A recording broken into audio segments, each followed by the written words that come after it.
Welcome, everybody, to the regularly scheduled meeting for USD230 on November 10th, 2025. Before we begin, I just want to take a moment to thank our veterans for all their service to our country. We are free because of their service, so thank you very much. Moving on to roll call. Rachel, please take the roll. Mr. Chitwood? Here. Mrs. Mitchell? Here. Mr. Ewing? Here. Mrs. Milius? Here. Mr. Hull? Here. Mrs. Baker? Here. Mrs. Horn? Here. We have a quorum. Thank you. Moving on to approval of the agenda. Yes, Madam President, before we move on with the approval of the agenda, I would like to make a motion that we move the executive session item number 14 and make it number 9 ahead of action items, and then obviously have everything just cascade from action items moving to 10, future discussion to 11, and so forth. But I'd like the executive session to move just ahead of action items. Okay. There's a motion to approve the agenda with the amendment of executive session being moved to prior to action items. Second. All right, there's a motion and a second. Any discussion? Rachel, please take the vote. Mrs. Mitchell? Yes. Mr. Ewing? Yes. Mrs. Milius? Yes. Mr. Hull?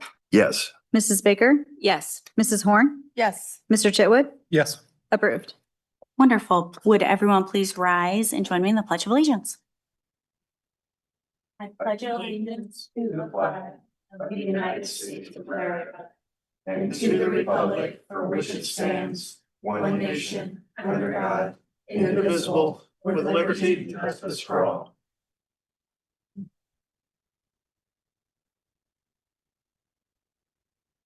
All right, moving on to the reading of the USD230 mission and vision. We read these at the beginning of each meeting to keep them in the forefront of all of our thoughts and decisions. Our mission is to be a school district that engages students to learn, create, adapt, and succeed in an ever-changing world. And our vision is to maintain small town values and empower each student to achieve world-class success. All right, moving on to 5.01, public participation. We've received one card. Mr. Locks, would you please come forward? I want to remind you that you get 3 minutes, and the board shall not hear personal complaints concerning any student, employee, or groups of students during open session. Are you ready? Yep. Floor is yours. I'm concerned for the disabled students in the Spring Hill School District, mainly considering for student bus lines. My son, who has cerebral palsy, came off the bus a couple Thursdays ago and was crying hysterically. It took me over an hour to calm him down. To find out what happened is they had a substitute bus driver. The bus was unruly. He said that he asked for help to get the bus to calm down because it was triggering him. Nevertheless, the bus driver ignored him, and I hear now that multiple students were asking the bus driver to do something to help him, went on deaf ears. Then after he was in complete meltdown, the bus driver came up and stated to him that he's the problem. So she deflected her lack of response on a 10-year-old disabled child. Beyond that, I can't get information from anybody about this. I talked to First Student. They said they didn't even hear about it for over a week. That this local branch, and Karen, the driver and manager of the branch, was self-investigating. And they did not find any problems. Now, talking to the schools and the other people, I see problems. He's disabled. If he's asking for something, it's an ADA request. So the bus driver is denying ADA requests and then retaliating on the student that made the request. I don't get it. I can't get information from anybody. Everybody's going cloak and dagger on this. And they won't let me see what happened. They won't let me do anything. The problem I have with this is, beyond legal ramifications, I'm trying to do this civilly with the school board and everything, so we don't get a bunch of money wrapped up in this and kill budgets. But the first student, like they said, they didn't even know about it. They investigate, and I was told they investigate themselves. I definitely think we need to have a review of first students' contracts. We need to find out a system for them to be able to approach and parents to find out. It should not be a secret. This has been a complete secret from me. And I am just very upset, and I'm asking the board to do something, to investigate, and let's figure out a solution so this doesn't happen to more kids. That's zero. Thank you. Thank you for coming in tonight, sir. Rachel, were there any other cards submitted? No, that was all. All right. Moving on to the consent agenda, which includes approval of the consent agenda items, approval of the minutes, personnel, renewal of Destiny School Library Management System, MOU with Infant Toddler Services of Southeast Kansas, and renewal of the American Pageant online textbook for AP US History students at Spring Hill High School. Madam President, I move to approve the consent agenda as presented and read. Second. All right, there's a motion and a second. Any further discussion? Rachel, please take the vote. Mr. Ewing, Yes. Mrs. Milius, Yes. Mr. Hole, Yes. Mrs. Baker, Yes. Mrs. Horn, Yes. Mr. Chitwood, Yes. Mrs. Mitchell, Yes. approved.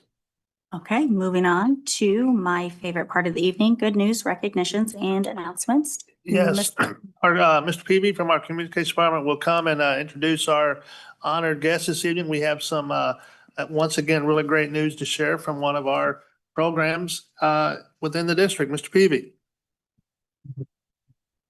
Yep. Thank you. Good evening, everybody.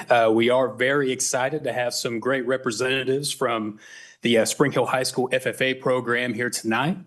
They had a fantastic year throughout this school year, but in particular were fantastic representatives of the Spring Hill community at their national competition in Indianapolis here a weekend or so ago.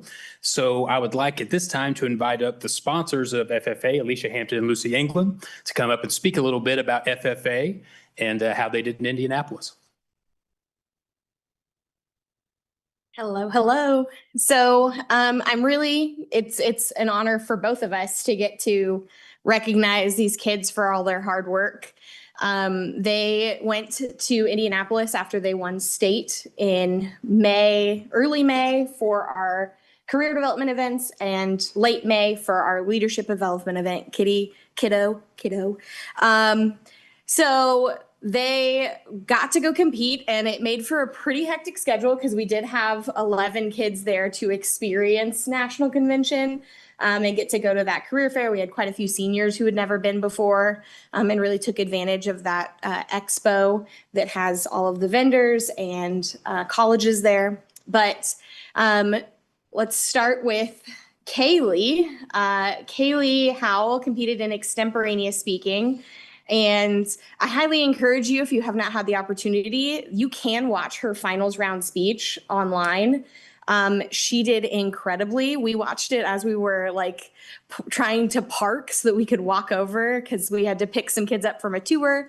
But we stayed in the parking lot and watched her speech on my phone. It was mostly seniors in the car with me.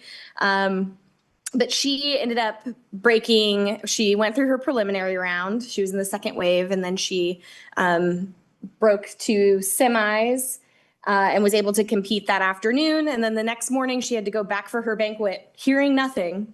and find out at the awards ceremony that she had made finals. And then they took her into this little room and we didn't see her for a little while.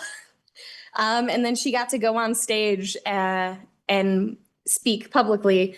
My brag about Kaylee is she's a non-traditional ag student. So she wasn't raised on a farm. She doesn't have some of the background knowledge that a lot of kids, particularly the ones she was competing against, did have. So she was not one to shy away from ag policy. She did some Zoom calls with Representative Mann's page, legislative page, and also the Kansas Farm Bureau Association, their legislative people were able to meet with her. So Kaylee ended up second in the nation for extemporaneous speaking, and she's going to get a nice little check from National FFA for that. So that's always pretty exciting.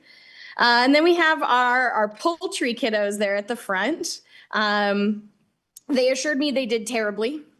I picked them up from the contest and they told me it went bad. We hate it. It was not the things we studied. Apparently embryology will haunt them forever. But they ended up getting 7th in the nation as a team, which is really, really good. They've won a all expense paid trip from the U.S. Egg and Poultry Association to attend IPPE, which is the Products and Processing Expo. It's an international expo in Atlanta, Georgia. Cargill, Tyson, some of those big companies will hold workshops for them while we're there. Traditionally, the United States Secretary of Agriculture is there to do a meet and greet with them. So something to look forward to in January for the poultry team. Our dairy cattle team, now I gotta brag on them for a second because Keegan actually made it onto 2 state winning teams and had to pick one. And he picked poultry. And then I don't know if you've seen the good news about Kinsley Rodden. Kinsley is gonna get to go to the Pan American powerlifting thing. She's one of 8 in her age group. So she actually had to back out so that she could continue to train. So Emma and Emma had to basically rebuild a team. They needed 50% of their team to be trained. And Taylin absolutely stepped up. She was able to get on there and get some studying in, coming from behind. And they both, her and Legacy Murphy, who's judging college livestock right now at Butler Community College, she came back and judged. And they ended up bronze division with Emma and Emma in bronze division and Taylin and Legacy in silver division. So we're very, very proud of our kiddos. I know they're a little sad to be done and burned in eligibility for their events. They got to find their new passion here in FFA, but it's an absolute joy to be their teacher. And I am so proud of all they've accomplished.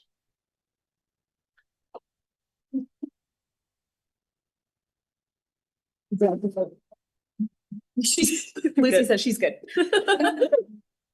Go ahead, take a quick picture. I have a couple things. First, I got to watch Kaylee and she was phenomenal. If anyone has time to go out there, it's great. 4 to 6 minutes. Yep. And it really is amazing. And anytime you get a chance, they have a spring event to support our FFA teams. And remind me, is it your auction? Yeah, our alumni auction. It's February 21st. Will you tell it on there? Oh, yes. Yep. Our alumni auction is February 21st. Okay. Perfect. And it's one of my favorite events our kids in general do. They pretend to be Vanna White and come out and display all the items that are for auction, and many are handmade, which is some of the best part of it. So I'm excited for you guys. You did great. Congrats again.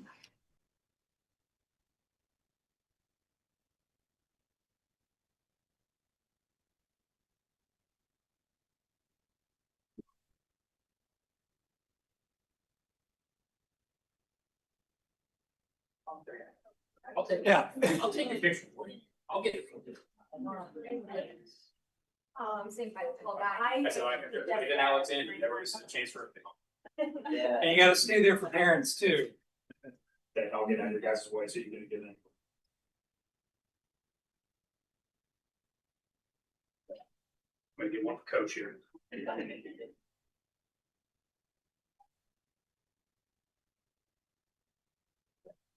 Now get out of the way for parents.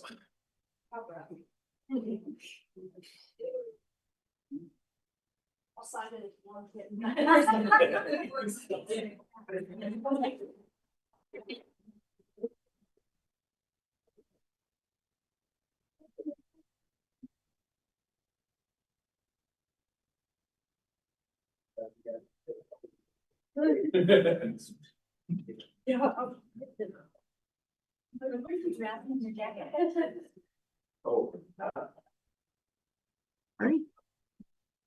FFA, real quick. Did anybody bring any pictures back from Puerto Rico jackets, Indonesia? Huh? Should I take a picture of Puerto Rico's jacket? You do? Okay. Hey, we'll settle up later. What was it? $100 for each jacket, right? We'll settle up. But you do have Puerto Rico. Okay. This is theirs. Very awesome. Oh, Wonderful. that's yours? Okay. Kylie said don't touch. Okay, moving on to discussion items, 8.01, the November bond update. Mr. Hi, Williams. good evening. This is our update for November. Obviously, I hope you've driven by the elementary schools. We have fence up with some new Kirk signs going on with that.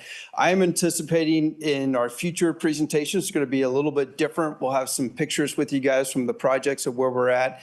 The timeline was coming up and everything else like that. So presentation starting in December will probably look a little bit different than what we've done the past few times here in the past. Up here is our November one, and this is still our total bond budget scope. The 12,020,000, that includes the bid package that you guys approved, plus the DLR prices. So that is where we're at financially right now for the 3 elementary projects. With that, we still obviously have our roof estimate of 5,725,000. We will be actually opening up bids for the roofs this Wednesday. And we'll be bringing those for board discussion and approval in December when it comes to it.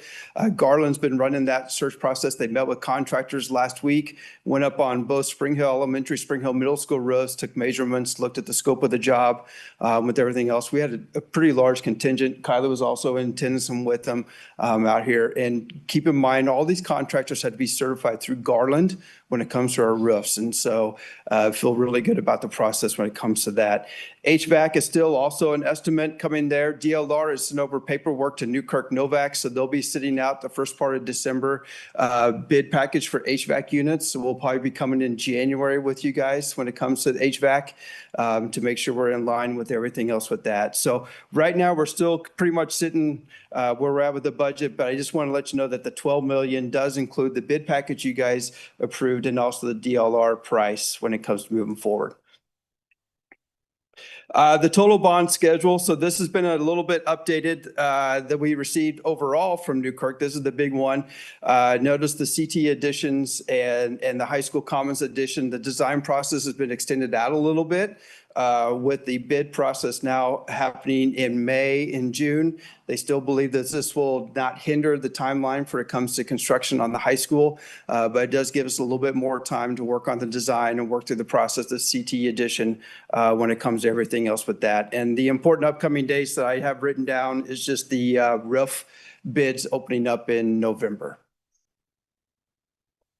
So, am I not talking?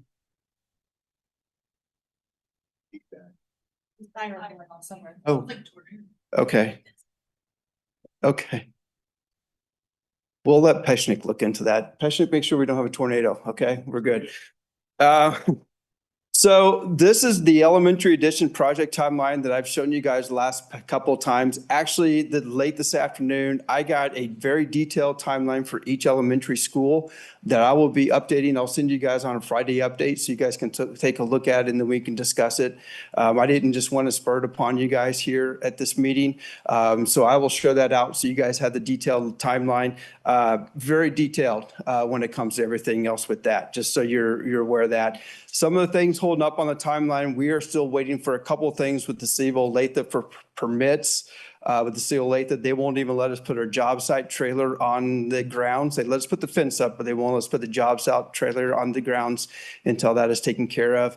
Talking to Newkirk Novak, they believe that next week they'll have a resolution to that.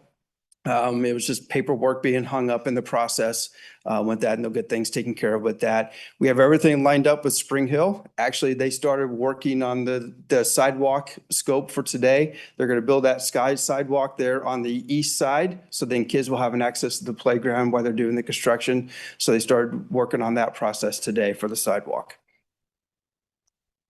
So this is the roof project Gantt chart that we got from Garland Roofing. So you can kind of see an idea of when we're going to be vetting some of these, opening these bids, bringing stuff to the board with everything. We will, I believe Garland will be here in December to talk to the board and present some of these and might give you some more details on the process with everything.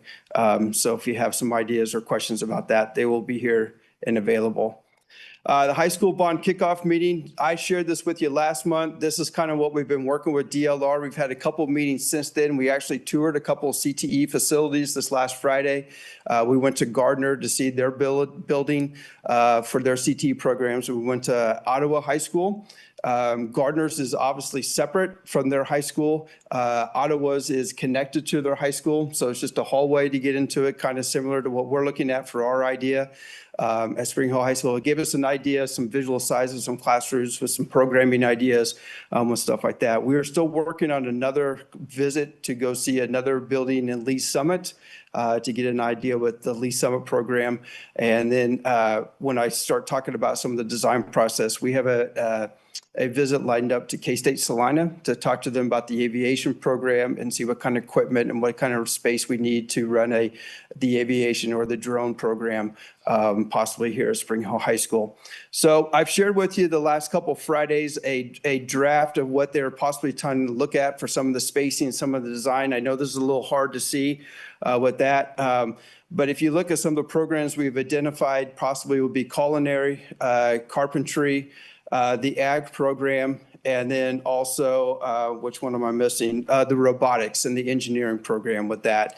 And so you can see some of those programs. This is not a done deal by any means. This is just a preliminary idea of what we can look at for a CTE building. Even on this mock-up, we made some suggestions to them that hopefully we'll get back by the end of this week of what it will look like, everything else with that. If you would notice more towards the commons at the bottom, they have created another hallway connecting to the CTE possible addition. That is supposed to help with the bottleneck a little bit when it comes to that main hallway when it comes to the high school. So you'll have two hallways that could connect you to the CTE addition with that. Let's see here. We're talking about from the aviation is currently where our shop is located now. Reconstructing that and that classroom right across the hall from it. But from the aviation room to the CTE building, a secure gate to make sure that's blocked off and fenced off for security purposes with everything. And then the hallway going around from that. So it can give you an idea of what visually it is. They are also showing a phase two. That is what's in phase two is very much still up in the air discussion. I think they're just showing you that they can expand farther east for additional programs when it comes to that. But we're looking at quite a bit of space for our kids when it comes to some of these programs out there, and then reconfiguring some of the existing classrooms that we have when it comes to the CT addition. Were there any questions about this that I've sent out that you guys have for me? I have a couple. Would you take what you have here and kind of highlight what rooms would then be made available for core classes? Yeah, it is a little light right now, but if you look down here, you can see these two gray rooms. Mhm. Those are currently used for ag classrooms right there. So those would be made up for additional classrooms with that. This classroom, actually this big classroom right here is actually where robotics engineering is located right now. So if we move them out to the CTE building, that would free up some of that process. And then I talked about the two pink ones. Those would be for the aviation program. Those are currently the shop that we have there. This has identified material science coming out here. I don't know, and working with the team, I'm not sure material science is going to be moved out there because material science is only a couple hours out of the day, to be honest with you. So we're looking at more expansion for some of that engineering robotics or another use for that area right there. So like I said, I don't like that names are tied to rooms, but this is kind of give us an idea of what it's going to look like for this TT program. We're still having discussions, Aaron and Dr. Smith and Kristen Zook and Dr. Robinson and Mr. Chitwood and myself. We're still having discussions with them as far as what for sure programming needs to go out there. But those are the ones that have been identified so far that definitely need more space. So hold on, help me understand. So from what we moved, Yes, it's only going to leave 4 open spaces available. correct. Because you're The moving. addition of aviation. Oh, in facts, and you got the 2 kitchens. I'm sorry, this is not, and I got this little X cursor on there. That's right below the pink aviation one on the right side will be the 2 fax kitchens that can be repurposed for classroom spaces. Do Yes. we, as we plan this out, is it in our budget to move or redo those rooms so there's not like Yes, ovens and all that? it's built into our budget to remodel the existing classrooms. Okay, Yes. thank you. And I haven't been out there in a while, so I'm not, pointing 8 fingers or anything like that. But I know even a few years ago that like choir and band and those rooms were pretty tight. Is there been anything resolved with that, or is any of this going to help with that? It's kind of wonky how it's all set up, so. This is not going to help with that, Sharon, but yes, I was talking to Mr. Cost. I think we were talking on Friday. Yes, we're going to have to deal with that situation here in a few years for sure when it comes to the band Okay. on that. Okay. Yes. Got to stick up for those band kids. Hey, I understand. And I know on the elementary ones we're not putting restrooms in. Are we not putting a restroom in here? Yeah, they didn't put them in there. Oh, there will be? This is just a big overall arching, there'll be a restroom in there, yes.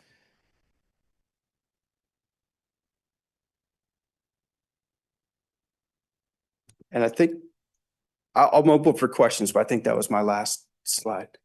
Yeah, my thing actually is going back to the roofs and HVAC and just, helping prepare people for what I'm going to ask is I'm looking for the assurance that the roof and the HVAC people aren't pointing fingers at each other if a leak comes to pass in the warranty period right after this work is done. Right. I'm looking for that kind of assurance of Okay. how they're going to work together and somebody's going to be responsible Yep.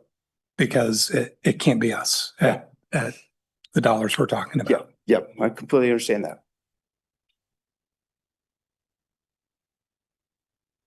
Okay, any further questions for Mr. Williams? Okay, Thank thank you. you. Okay, moving on to 8.02, the supplemental study.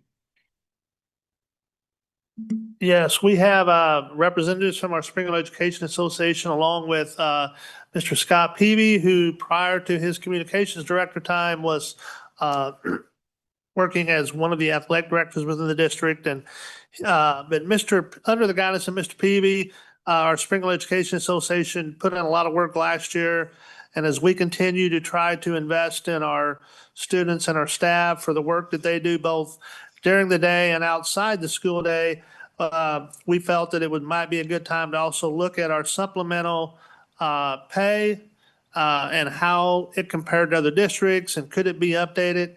And if you remember, the supplemental pay addresses both not only athletics, but it also addresses holistically as well, sponsors for clubs and different things. So here this evening, we're honored and privileged to have 2 of our leaders from the Springfield Education Association here that are going to kind of give you an overview of kind of what it is, what's gone into it, what it looks like. Again, there's still questions for this, but tonight we did just want to get it in front of you so that you knew kind of what was going on with it. And then moving forward, we'll be doing some more things with it in the months ahead as we start looking at the budget and go into negotiation. So this time, I will turn it over to our representatives from the Springfield Education Association. Hello, I'm Becky Boomgarden. I'm here with Elizabeth Moore to present on our supplemental salary study. We started looking into this after our negotiations 2024. the negotiations, we were hearing from a lot of coaches and sponsors. Mrs. Mitchell's like nodding, yes, you were there. Just kind of looking at comparing it to other districts and just trying to make it the best we can to retain and attract our teachers and coaches. So that's kind of how it started, and then it evolved and more people got to join us. Mr. Peavy and Mr. Williams helped us out a lot. The supplemental salary schedule is for our sponsors and coaches to make a little additional in those roles. Whatever it is that they're doing, whether they're football coaching or FFA or whatever that is on that supplemental salary schedule beyond their pay. Yeah, recognizes extra time, effort, and expertise. Anything you want to jump in here? This is my first time. Can you tell? Here I am. I'm a rookie up here. Who was involved? It started with just kind of our union, and that was discussed at the negotiation table with Dr. Luttrell and Dr. Robinson and Michelle Hackney at that time, and also our board, about just trying to make it more of a collaborative experience, making sure that we're looking at all of the things. Mr. Peavy did a lot of work with us, just looking at surrounding districts and trying to figure out how their pay compares to ours and what was good about theirs and what was, good about ours and how to combine them. So we brought in a bunch of coaches from middle school and high school, sponsors from middle school, high school, and elementary as well, and had a committee that really looked at how to balance that out and speak so we didn't miss anybody, and made sure that we were, looking at all the different pieces. The purpose, just aligning with our districts. Education is becoming more competitive because there's not as many of us that are going into it. So just trying to keep the best of the best here in Spring Hill. That was the purpose of it.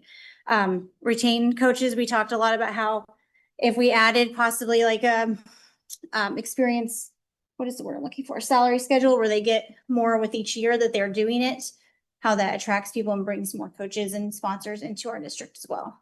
And retains the ones that we do have. Yes, keeping them here. Anything I'm missing? Okay. Improvements we looked at was adding an experience salary schedule to it, tiering them into groups instead of having long lists that were a little bit more difficult, to make sure that we were paying people at the same levels. When you look back at it, comparing, head football and head basketball, things like that, just trying to make sure it was a little easier to see that we were all kind of in the same level. Added opportunities to align. We have some new CTE pathways we're trying to add in there as well, to make sure that we're paying those people for their extra work, and then came up with criteria for how we would advance people and how they move along that as well. Here is on the left, you can see is what we currently have.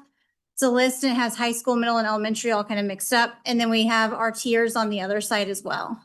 So you can kind of see how we've grouped them.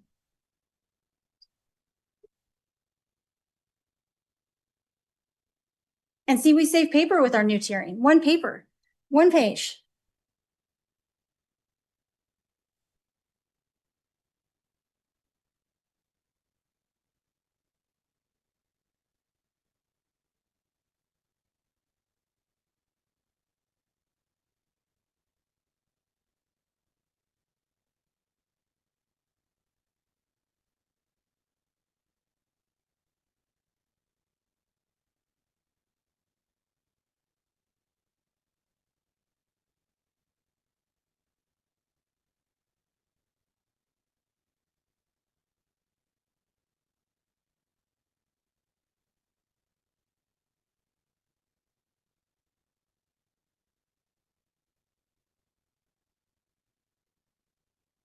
How does the years of service tie in? I see the groups and the organization, but how does the years of service add or adjust? So the way we have it right now is we're trying to tie it to our cell 1 of our salary schedule. So it will go with the salary schedule as it grows.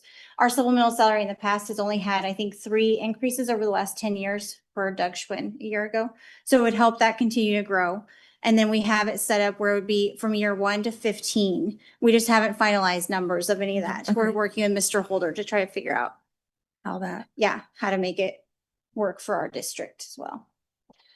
With the groupings, is it just mainly hours, or is it responsibility, scope of program, or did it all kind of come into play, or how'd you determine? Length of season, number of students, games. This is Mr. Peavy is our expert in this area. Elizabeth and I learned a lot in this process, so we are definitely not the experts. Yes, it's all those factors combined, because there are some unique elements to the various supplementals. In terms of, like you said, hours, is it a cut sport? Is there, length of season, administrative responsibilities within the program? And that's just kind of the athletic side, but also obviously the activity side as well. Then we also, as we went through this process, we looked at the supplemental schedules of every district in the region.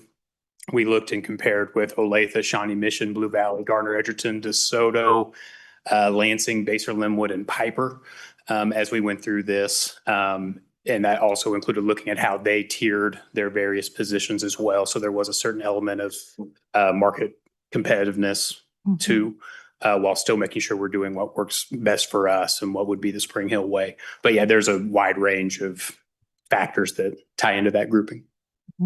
So is the goal to have this on the table with the next negotiations? Is that, because I know 2 years ago, we talked about it and it was kind of, both sides were saying, hey, Yeah. this is probably something we need to look at. So. Yes, and we've been working on it really since negotiations of last time, so we put a lot of time and energy into trying to make sure that it is the best that it can be for Spring Hill.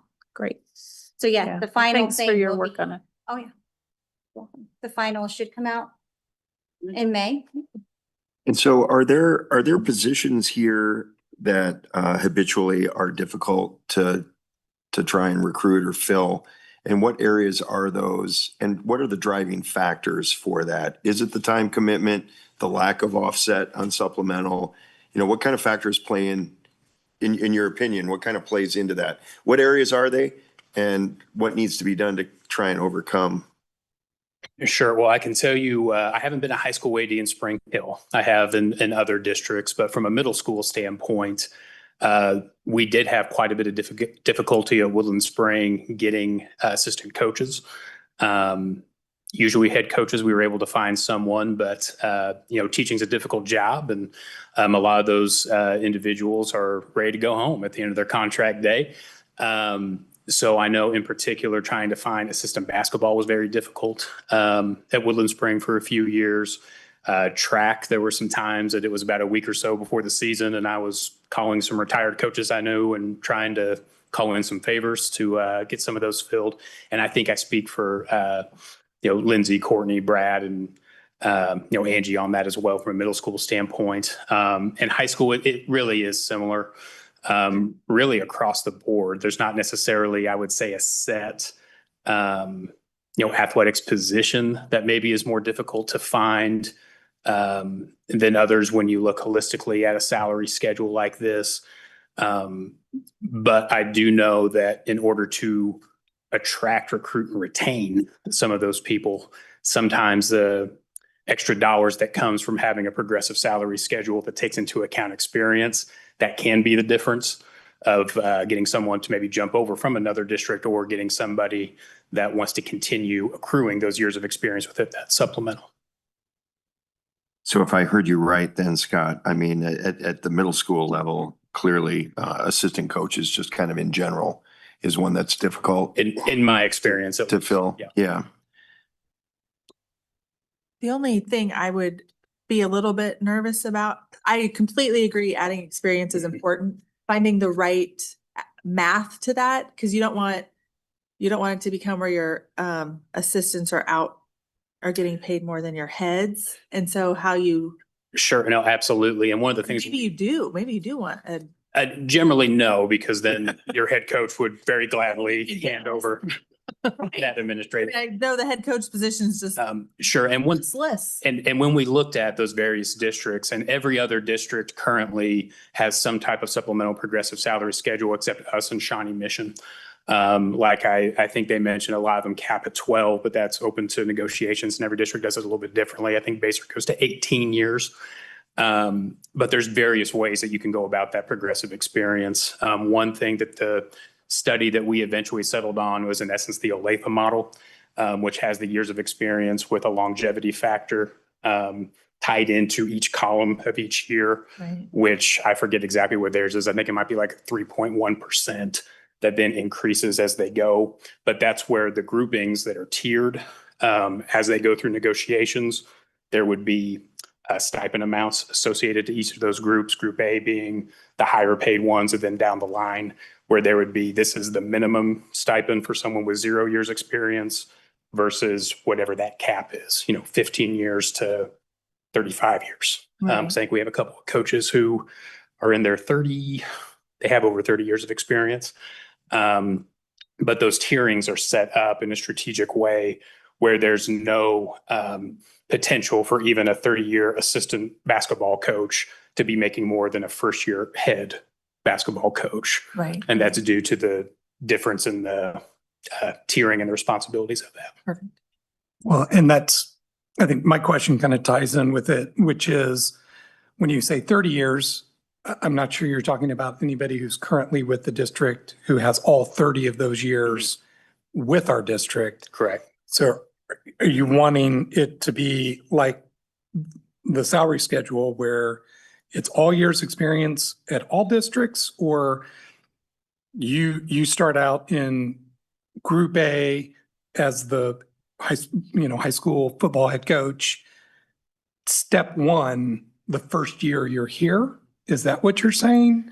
Or are you saying the high school football coach who comes in with 30 years of experience is going to be Group A, step 30 when we hire them?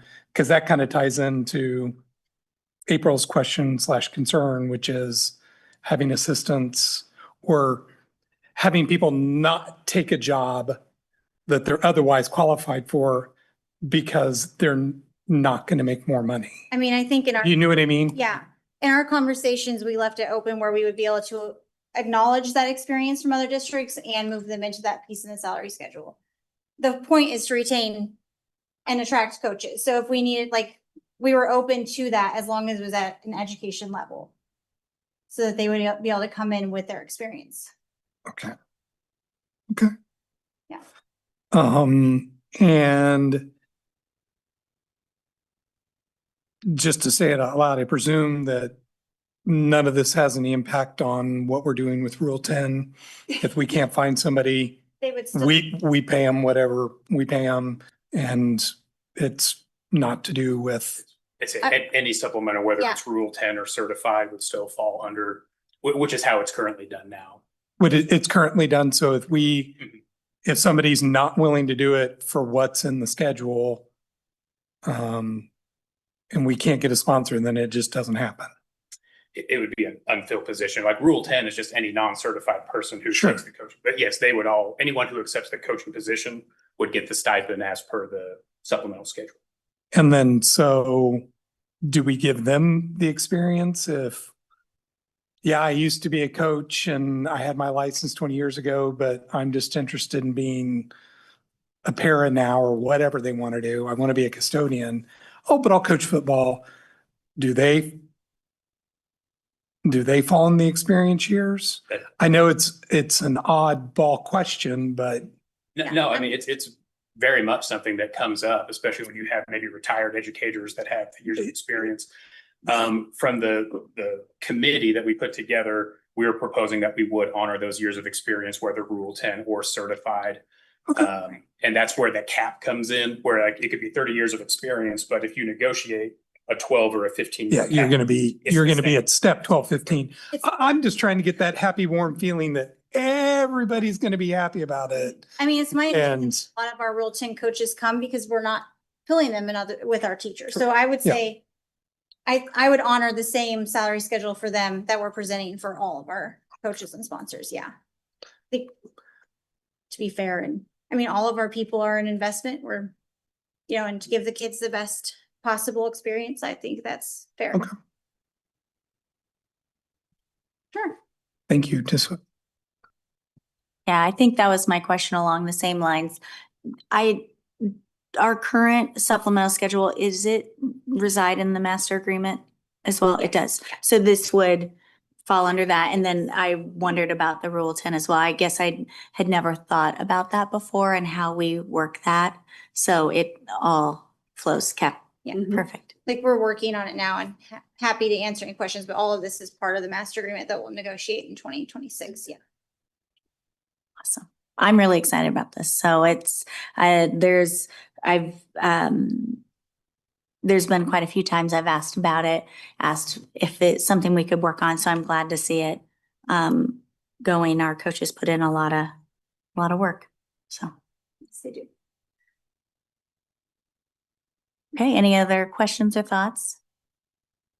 I just have one for Rebecca, and I want to do a timestamp here of about 44 minutes into the meeting so we can boost our YouTube channel numbers. She can tell her students that Mr. Hull did a class. Boom. They don't know it. I need my kids here. I know, but you got to fill in the blank. Say boom, you say garden, boom. Boom, garden. Thank you. A little better. But thank you, Mr. Hull. I appreciate it. Okay, thank you guys. All right, moving on to 8.03, the 26-27 course guides for elementary, middle, and high school. We have Director of Teaching and Learning, Mrs. Zuck, and I think she's going to have Mrs.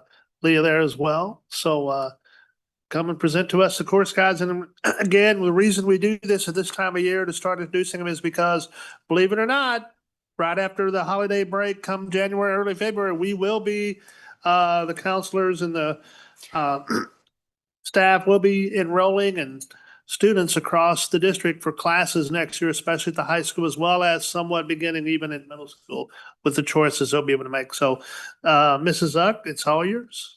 Okay, thank you.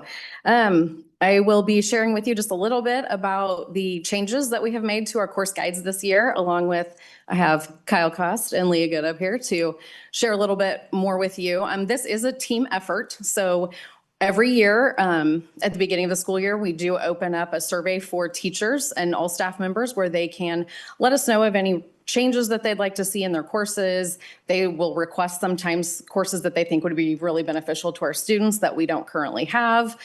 We then take all of those under consideration. We meet as a large team that includes administrators, counselors, district staff, and we go through all of that and just see what it is like, because they have good ideas. Are these things we think we could fit into our programming? Do they align with state standards, graduation requirements, different things like that? So these are the ones that we have vetted, have gone through, have analyzed, made sure that they align with course codes, all that kind of thing. And we have them in here just to briefly go over and share with you that we're looking forward to. You will see there are several honors and AP classes that were recommended that we do believe that we can fit into our schedule. Those include Honors English 1, Honors Global Explorations, AP Psychology, AP Biology, and then on the next page, if you look, you will see AP 2D Art and Design. So we want to ensure that we're spreading those AP courses out so they're not just strictly to those core academic levels, but also to some other interests that students may have. So we have worked with our teachers to get all of those embedded. And then I'm gonna let Kyle talk to you a little bit about some of the next ones that we've looked at. Yeah, so the ones I'm going to speak to fall into our physical education department. They did a pretty deep dive into some of their current offerings and some ways that they could better serve our students. So the first one that's highlighted, I think on page 2 here, is a repertory dance class. So this would work in concert with our dance team. They would have a class during the day along with cheer, which is consistent with a lot of our neighbors, both within the league and especially to the north in Johnson County. We're excited about this opportunity because I think it would free some of our students up to pursue some other academic pursuits and extracurricular pursuits after school, and hopefully help drive up our numbers in those two programs when you know you can take it as a class. The cheer credit would count as a PE course toward graduation, and then dance would be a fine art per the state of Kansas. And then beyond those two, Connor Bouchard expressed an interest in an organizational leadership class. We currently don't really have a class that's specific to leadership in the building. We have our Links leaders, and they meet periodically through advisory and over the summer to kind of guide our Links program for freshmen. And then we have our volunteer club, but this class would be catered specifically to our leaders, not only within our sports programs, but our activities. And we would be excited about that opportunity just to kind of instill and develop some more leaders within our building. And then it's toward that's the main gist of our PE offerings. I would add that they've also kind of restructured some of our weights and physical education classes to include some prerequisites So we would have a fundamentals weights class where we're teaching some basics for lifting and conditioning. And these would be, and then as students progress through all the way up to advanced weights, this would be consistent with a lot of our CTE offerings where you have prerequisites and you build on some of your learned skills as you progress through high school. So for phys ed, those are the majority changes. I wanted to hand it over to Leah here to talk CTE. Well, hang on before you run away. Yes. So in some of these classes, so cheer, dance, those, I'm presuming those are going to then become 4-year offerings like band is? Yes, they would be able to repeat the credit so long as they're on the team. Yep. Okay. But they get credit for it every time they do it. So Yep. they can have, okay. Yep. And so is this going to require additional teaching staff? No, Or what's kind we would structure those classes to be led by our current coaching staff. Okay. And it would be 1 hour for cheer, 1 hour for dance. Okay. So, but from what I've been told, you guys are going to eliminate the 2-hour advanced weights program. That is currently the plan, yes. Why would we do that? From our knowledge, we are currently the only district that is not on a block schedule that has a specific class that is blocked. So we have an 8-hour day. That's the only class that we offer for a block. And it would allow some of our students who are in that block to take some other classes that we continue to try to offer up and increase our programming options for our kids. Would those classes are only offered first and second hour? Currently, some of them, it depends on which one you're specifically speaking to, but some of them are, yeah. So I think it's horrible to take away that class because those kids all have a prerequisite as a freshman. They have to learn how to lift anyway. And most of our athletes, that's the weights class they take. You eliminate the 2-hour weight class, they get 30 minutes of a workout a day. So that's just my opinion. Well, and kind of down that road, kind of what some of these things are, what I'm hearing is some things are moving into some traditional extracurriculars are moving into the school day and some things are moving out. And I'll be honest, I'm just trying to make sense of it. And I don't know if there's sense to be made. So if there's sense, tell me. Yeah, I think the only ones that would be offered during the day are ones that could go toward graduation credit. And so that would be the distinction there between some of the other offerings that we have that aren't offered as classes. That's the sense I'm looking for. So thank you. Just the one thing that I've never understood is, and my kids did it. So, I mean, and it is what it is and they graduated. I kind of don't understand the academic side of it versus getting repetitive credit for the same class. You know, it's not escalating, and so I've never understood that and haven't been able to make sense of it. But that's just a personal thing. Yeah, I can speak to that a little bit. There are not a lot of classes you can repeat. So there are a few, but they are typically classes where they are led or designed by the student. So a lot of your art classes, once you get up to after like the third, like 2D drawing or ceramics or whatever, because after that they are designed by students, like most of their work. So it isn't actually the exact same thing year after year. So something like these classes that would be like the dance team, they're not going to be doing the exact same thing every year. So things like that. Okay, we're going to tell you a little bit about some of the CTE things that we're doing this year. We've got some exciting Sorry, stuff. can I ask one question? Oh, sure. I thought I'd read it before, but dance and cheer is a class. There's not a Keisha. No, there are actually course codes for those, Okay, for this. okay. Yeah, we checked. Thank you. I don't know why I thought I've read that, so No, thank you. for sure. I understand. Okay, so I'm going to talk about our CTE changes. So we have several course additions. So you'll see Interior Design 2, Healthcare Work Experience 2, Event Planning and Management, Engineering Design and Development, Aviation Fundamentals, Aircraft Systems, and then Small Uncrewed Aircraft Systems. So those are all in a variety of pathways, so expansions there. And then as we move down, sorry, scrolls the wrong way. And then down in our high school course changes, there is the removal of the fashion apparel interior design pathway. And this was after the cluster review that KSDE performs every 5 years. They have moved forward with the decision to remove this pathway. We are going to continue offering some of those courses as just electives, and some of them will move into our construction and design pathway. And then in our middle school courses, we are going to add computer applications. And this course will be offered for 8th grade students for high school credit. And that does lead into our programming and software development, as well as our media design pathway. So that would be the intro course, so those students could progress further. And then our only other change at the middle school level is career and life planning we will be offering for high school credit. So that is the introductory course for our restaurant and event management and our teaching and training pathways. Any questions on CTE changes? On the CTE side, because, and I'm trying to get up to this, so on, do they say it fade or fade? Yes, the fade. Fade. I want to say it right. On the fade side, I remember walking by there and it was full of kids. And so I was kind of like, hey, why are they taking this away? And so I've been trying to make sense of it so it works in John Chitwood's brain. And I mean, can somebody help me with their logic besides, because I think part of it is they're trying to say the post 5-year success looks like blank. And so can you kind of speak to that and then compare and contrast that to the things that we're adding? Yes. Is that a good question? Yes, I think so.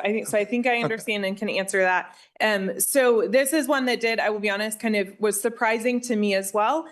So every 5 years, KSDE performs cluster reviews for each of our clusters within career and technical education. So during that, they bring in teachers from varying school district sizes. So across the state of Kansas, they look to represent every district size. They bring in industry professionals and their advisory committee, and they review the Kansas Department of Labor statistics. So they look at high wage, high demand, high skill careers. And so they look at that data to determine, is this a pathway that should still receive the weighted Perkins funding? So after review of that, they did not have the labor market data to support continuing the fashion apparel interior design pathway. They will continue to look at the labor market data to see if that changes to then justify bringing this pathway back.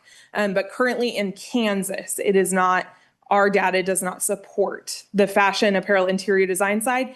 Interior design does still exist in the construction and design pathway. So we will continue to offer interior design 1 and interior design 2 as a CTE Perkins course. And then we will continue offering fashion merchandising, essentials of fashion apparel interior design, and apparel production. Sorry, I just blanked. Apparel production as just elective courses. So that way those students who are still interested in that pathway still have an opportunity to take those courses and gain those skills. Those courses will no longer receive the additional weighted funding. Yeah, but they're still credited and they'll go towards, their elective graduations. Correct, yes. And so everything in this list comes with the 50% spiff from the state for being a pathway thing. Correct, yes. Got it. Thank you. Mm-hmm.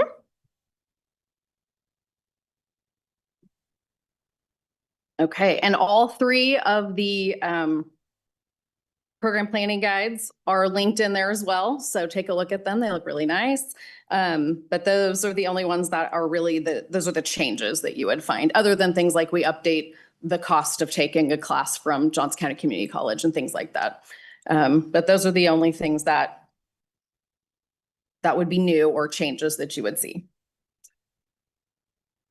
Okay, do you guys have any more questions for the 3? I have some questions more about our college now. Okay, so remind me, and I know we have the dual credit now We do, too. yep. So can you help just identify the differences and how many kids did we have do dual credit? Because this is the first year.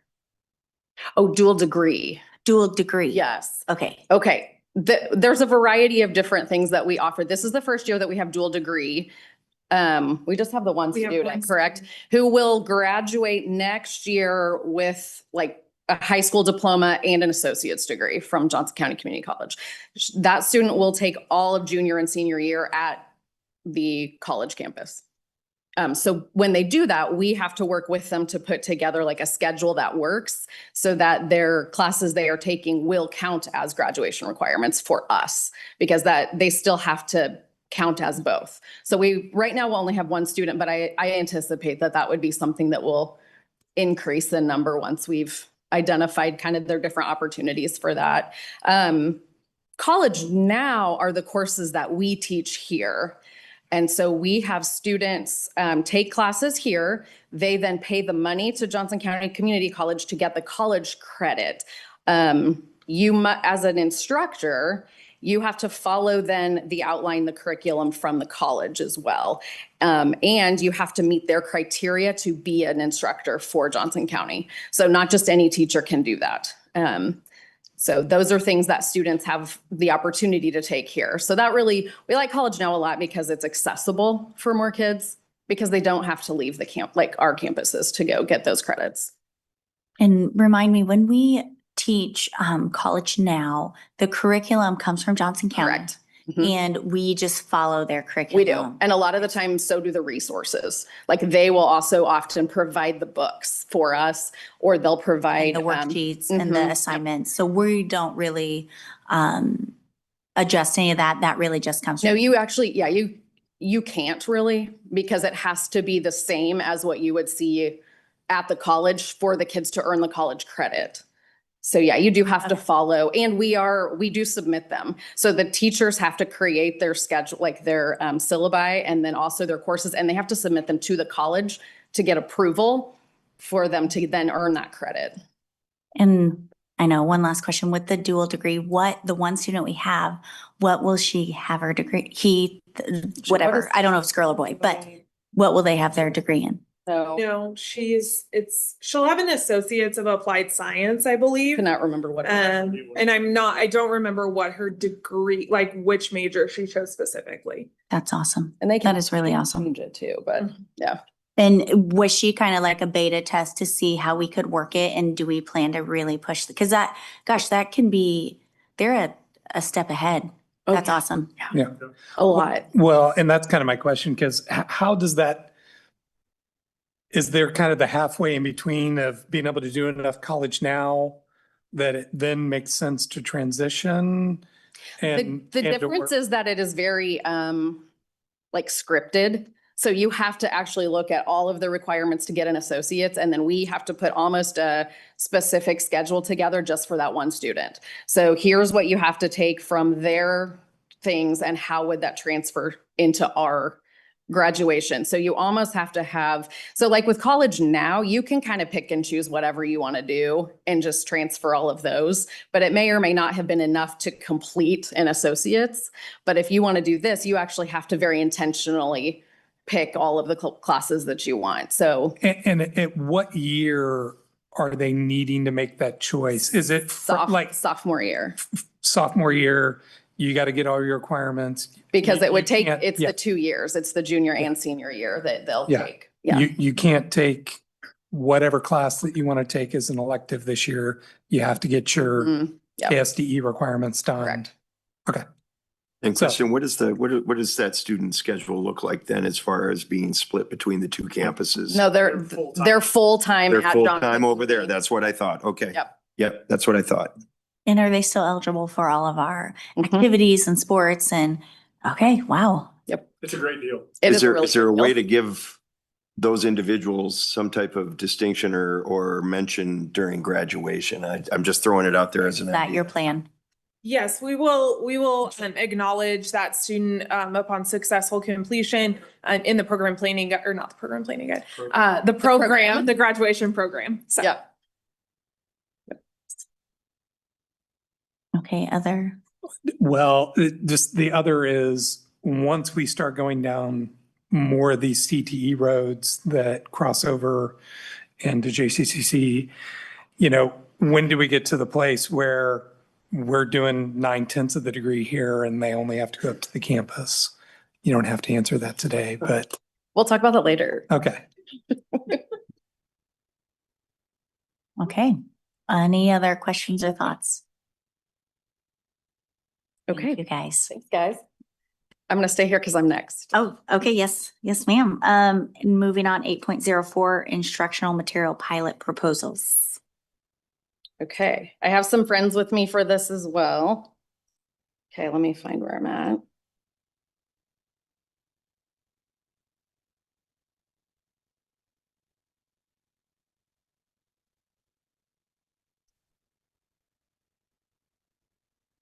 Hello. Okay, I have with me today, I'm going to go over this just briefly, and then I have Morgan Abel from the high school here, and I have Shannon Fanning from the Early Learning Academy to come talk to you just for a second, kind of talk through what we're doing at some different levels. Every year at this time, we go through and look at what instructional materials we need for this upcoming school year for various courses. And we have several courses that were up for renewal or purchasing new products. We have some, particularly in our CTE areas, that never did have a core resource. So we wanted to make sure that they had something that was a board approved resource. So you'll see there are several on there. If you open all of those, each one of those is an entire packet of all of the work that we have done up until this point. So just to walk you through this a little bit, it is very important that we have high quality instructional materials for our students. It aligns with our Student Success Strategy 1 as well as our KSDE fundamentals. This is a list of all of the courses that we are looking at new resources for. There are several, as you can see.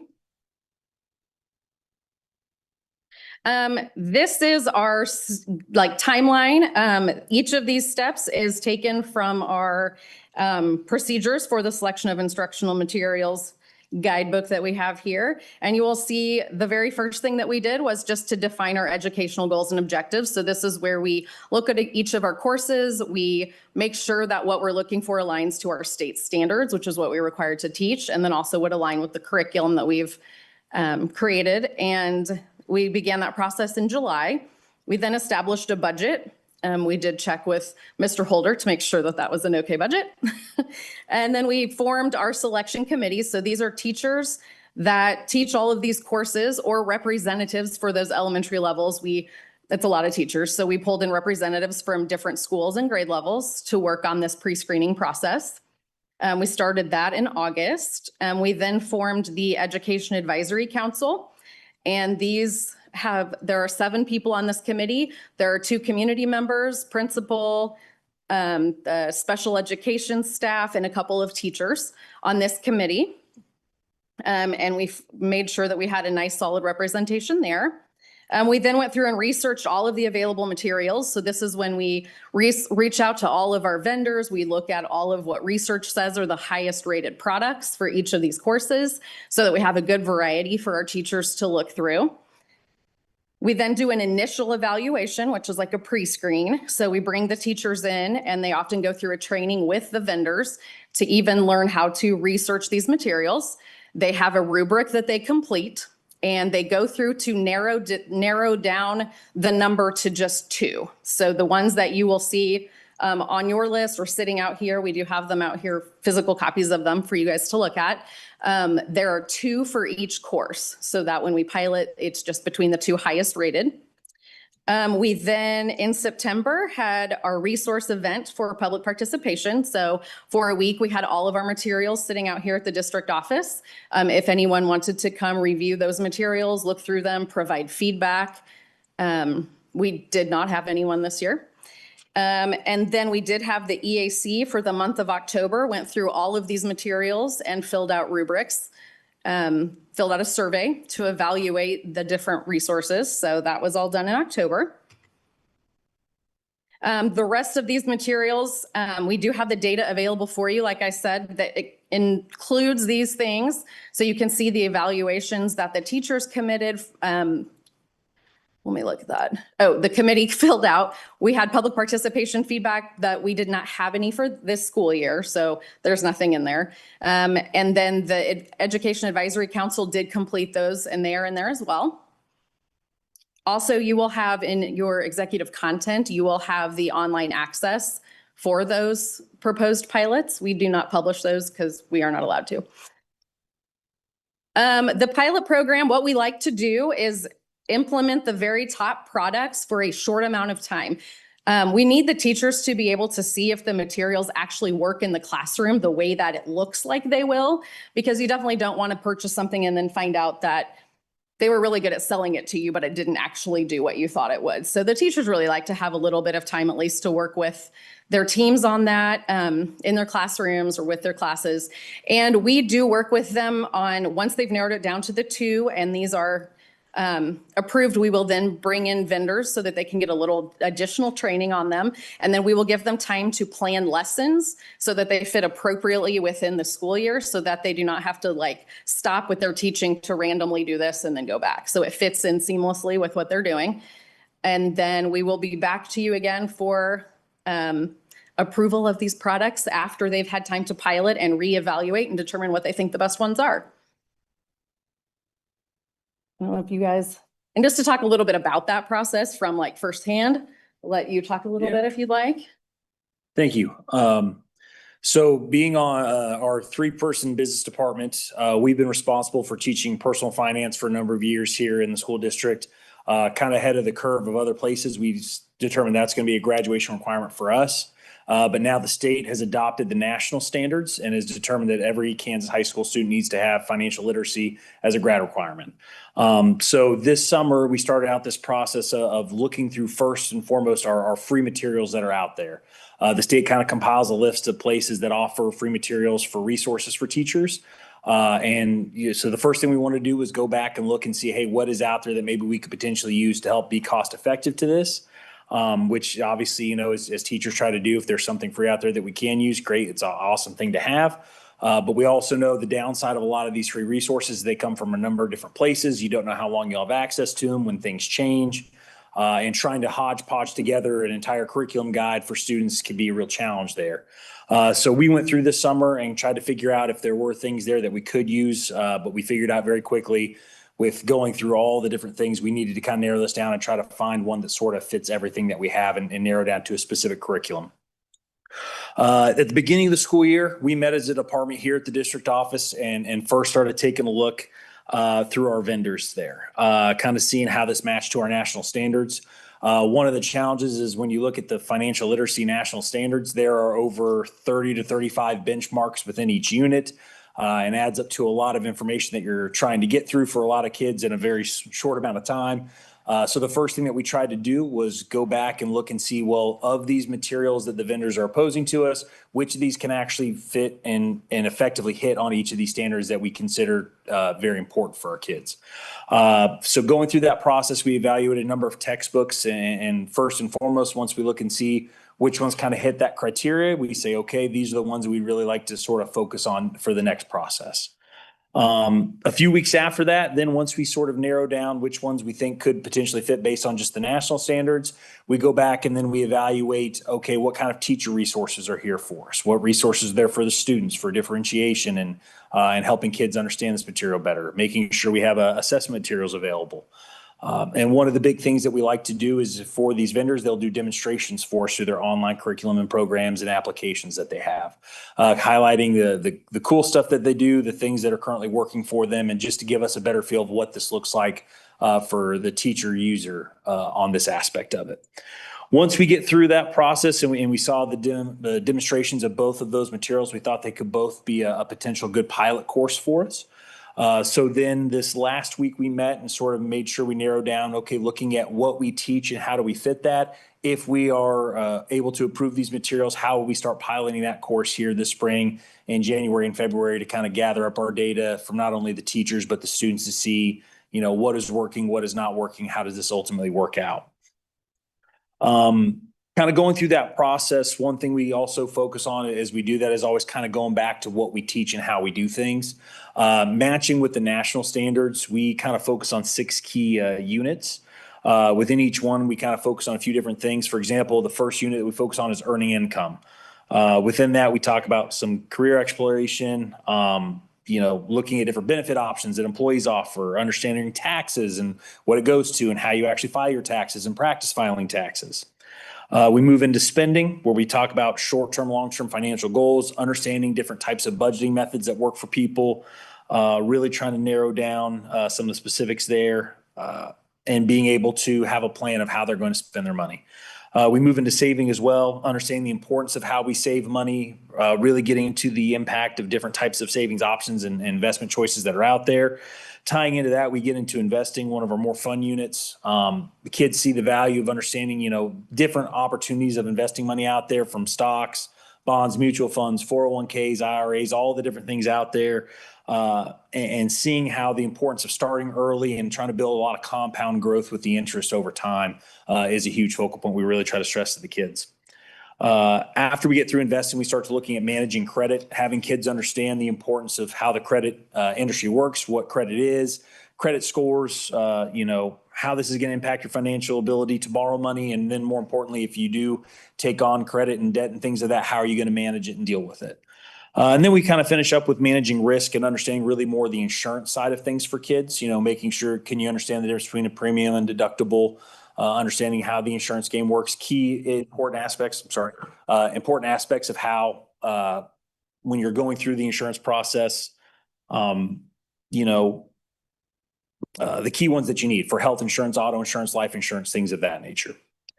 And ultimately, just kind of covering that briefly, that's a very small window into sort of what we teach and why we focus on it, and what we try to get to. And again, you go back to all the different standards of things of really trying to focus on what's essential and kind of makes sense for. So that's kind of been the process of what we've been doing, looking through this curriculum adoption, of what we're trying to get to, and the reason kind of how we're encompassing what we try to do in the classroom with it. Perfect. I'm going to hit one thing in here and not disappoint Dr. Robinson.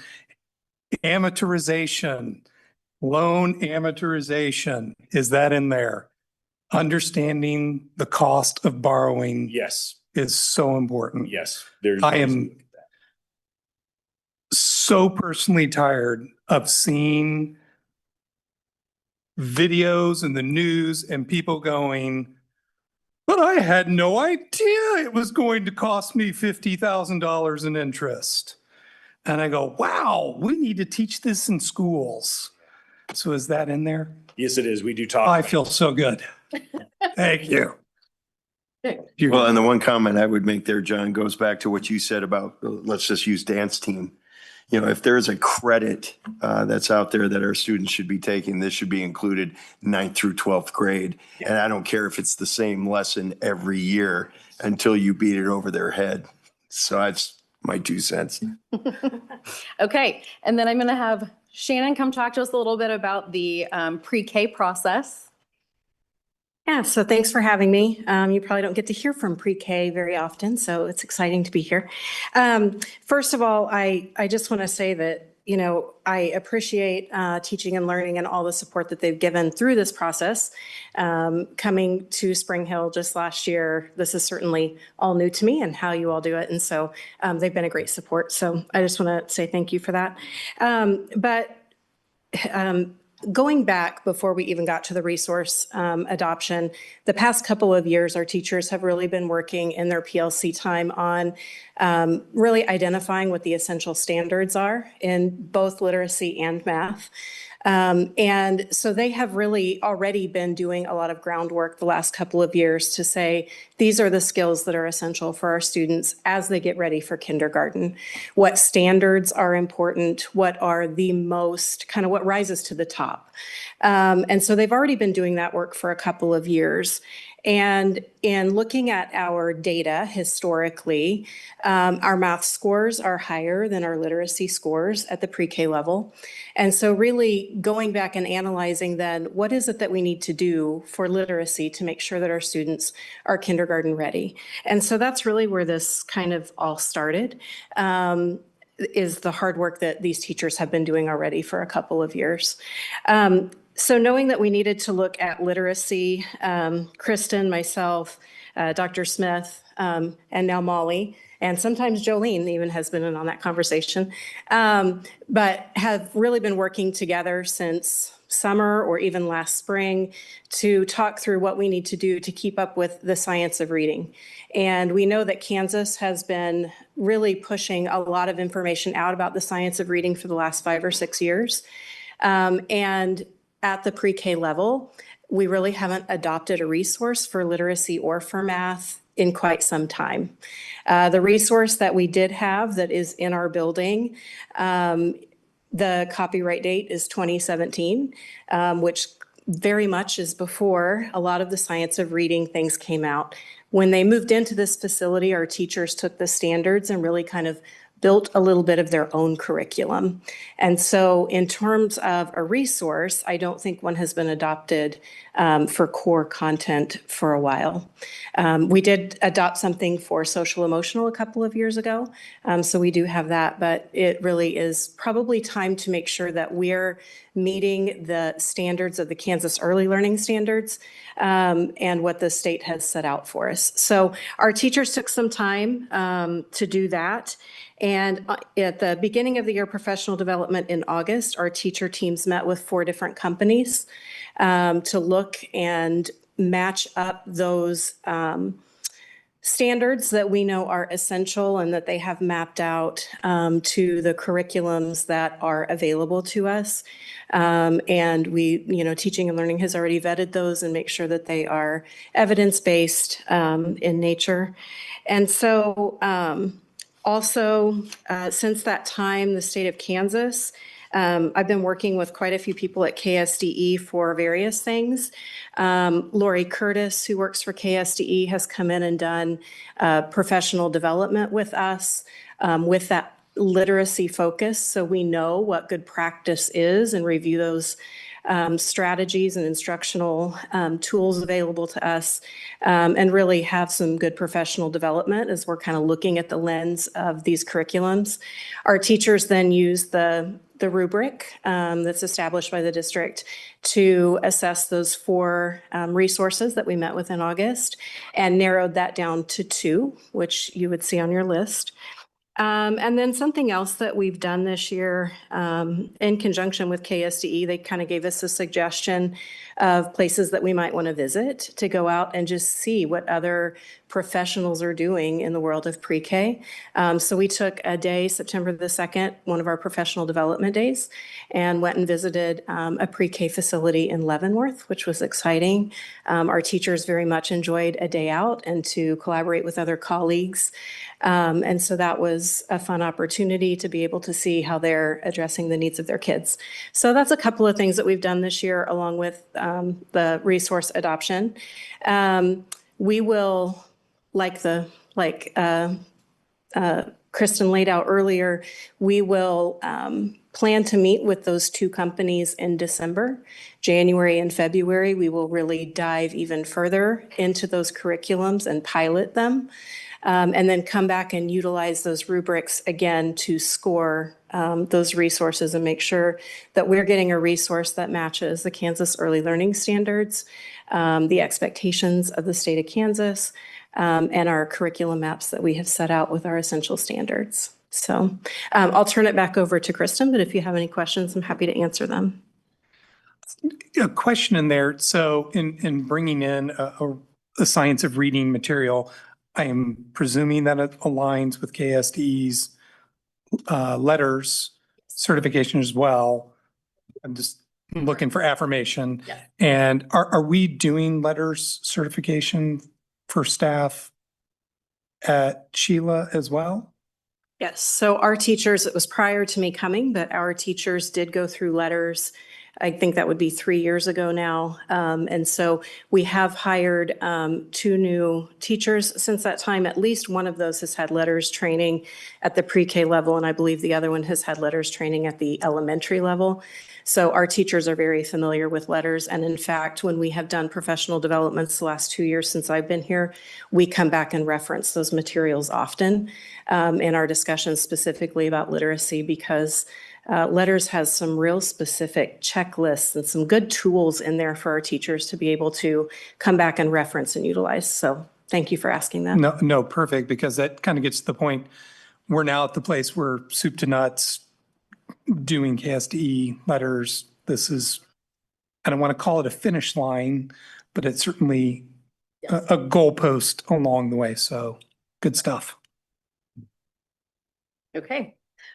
We kind of wanted to point out just all the work that actually goes, like you can put a slide together and see like we're picking materials, but it isn't just a picking of materials. There's always a very large process that goes into it, lots of training, lots of work, and our teachers put in a huge amount of work to make sure that they're selecting high quality materials. So thank you for sharing. Do you guys have any more questions about like this overall process or? I had one question. I bet you'll remember when we first rolled out the new pilot process. The first program that was piloted was I thought was a preschool program. And I only remember that because Miss Allie came and presented, but maybe I'm wrong. I don't know. In looking back, we had adopted, what did we adopt? I think Second Step. Second Step was what the last thing that was purchased, and that's our SEL curriculum. Okay. So nothing for English or math. Okay. I was trying to find it in our agendas, but who knows when that. Yeah, that was the most recent Okay. pre-K. Okay. Okay. Okay. Awesome. Any other questions or thoughts?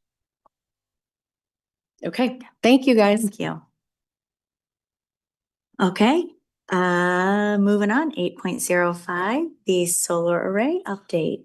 Yes, we have Mr. Delphia from our facilities department. As you know, he was one of the ones that really was a spearheaded and led the implementation of the solar array at the high school campus, which essentially powers virtually every square inch of that campus.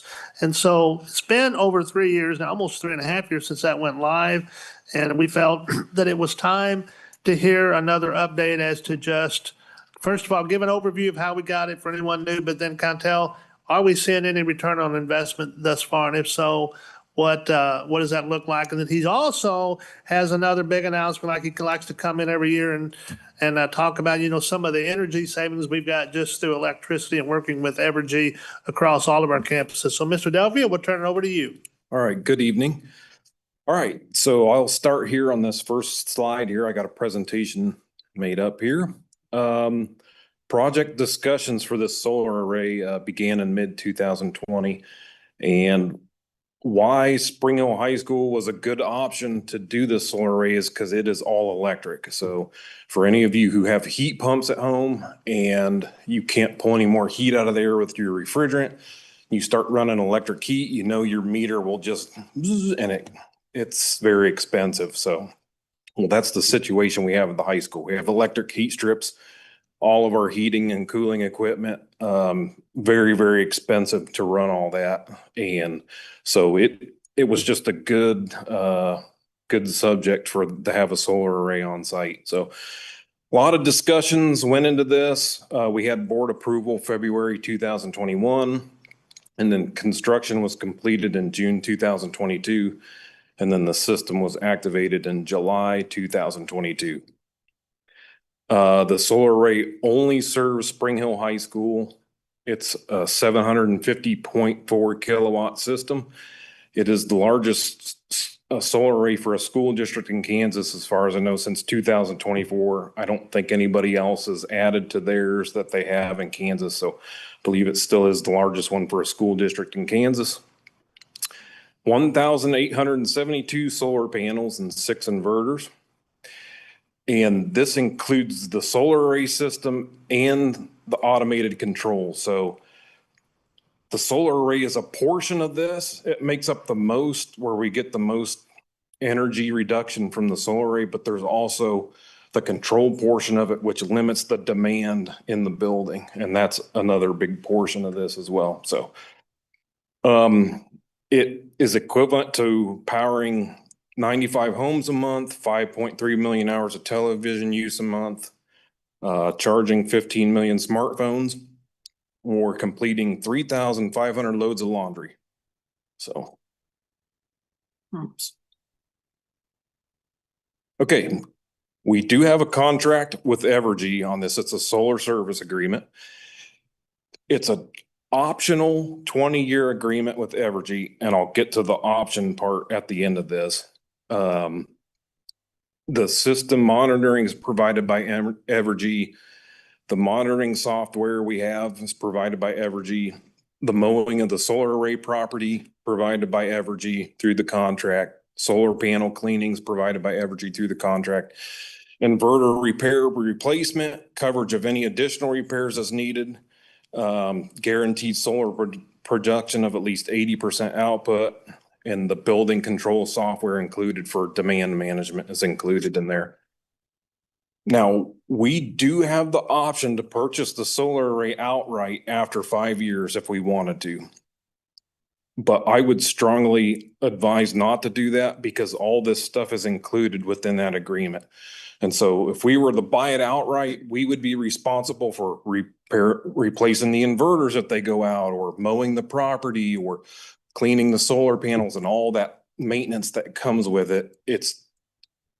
We're at an advantage to be under this agreement because it does all that. And I can tell you the inverters are going to go out in 10 years. That's about their lifespan. They will go out, they will have to be replaced, and they are a big expense for the solar array itself. So, and over there to the right, there is a couple pictures of what a inverter looks like inside there.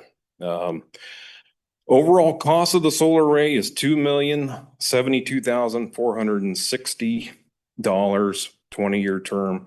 Annual cost for us is $103,623. Fully funded by Evergy. No amortization to deal with, John. No interest. I love it. Thank you, Kylie. All right, so.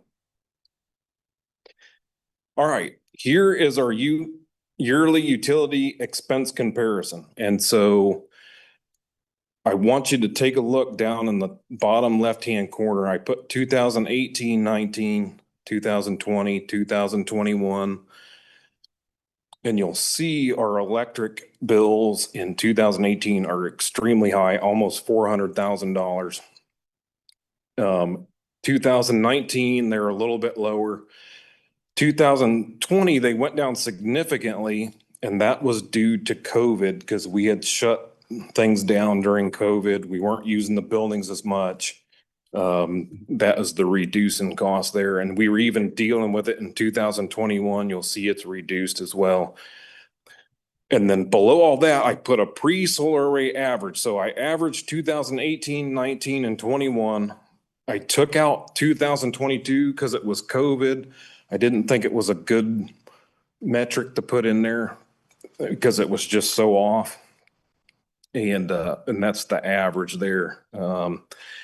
And then you go on to 2022, you'll see all of our utility bills. You go down to the year, it's at 338 and some change. And I put little asterisks by that was when our solar array was up and running. July, August, September, October, November, December. We were in July, August, and September. It was a testing period during that time, and we were doing a lot of turning off and on and balancing and doing some other things with the system. And even in October, November, we were doing a little bit. But then when we got to 2023, 2024, and now currently in 2025, it's humming along really well. And then you can see the utility bills are significantly reduced. So if you go to the column 2023, you'll see there's about a 38% cost reduction from the pre-solar array average, which is the 367,000. Then you go over to 2024, you'll see there's a 36% cost reduction from the pre-solar array average. And then in 2025, we're on our way to be in somewhere around the 2023, 2024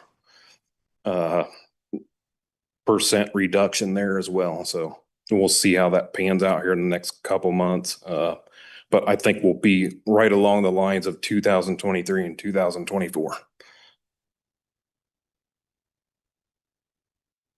Okay. This first part here, the yearly utility bills, I just explained that here. The key observations, obviously the annual costs have been reduced by 113,000 to 116,000 compared to pre-array average costs. It represents an overall 36 to 38% reduction in annual utility costs. And you'll see that the fluctuations flow normal seasonal trends, but remain below the previous baseline. So impact of the solar array, it delivers consistent annual savings, improves energy efficiency, provides long-term financial and environment sustainability, and demonstrates the district's commitment to responsible energy management. Okay. Now this next part is estimated cash flows. So the whole premise of the solar array is to save more than what you're paying on a yearly basis. So our target is to save more than the $103,000 we're paying each year for the solar array. And so if we take the comparisons here, and then 2023, we had that first, when we first turned the solar array on, we had an estimated savings of about $16,000. And then in 2023, you'll see that the annual electrical cost was $250,286. And if we take that, the baseline yearly utility expense, and subtract it from the annual cost, you'll see a savings of $116,713.91.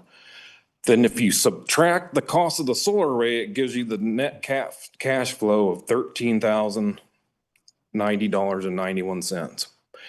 You go on to 2024, you can do the same math there, and it gives us right now a total estimated positive cash flow of $38,524.22.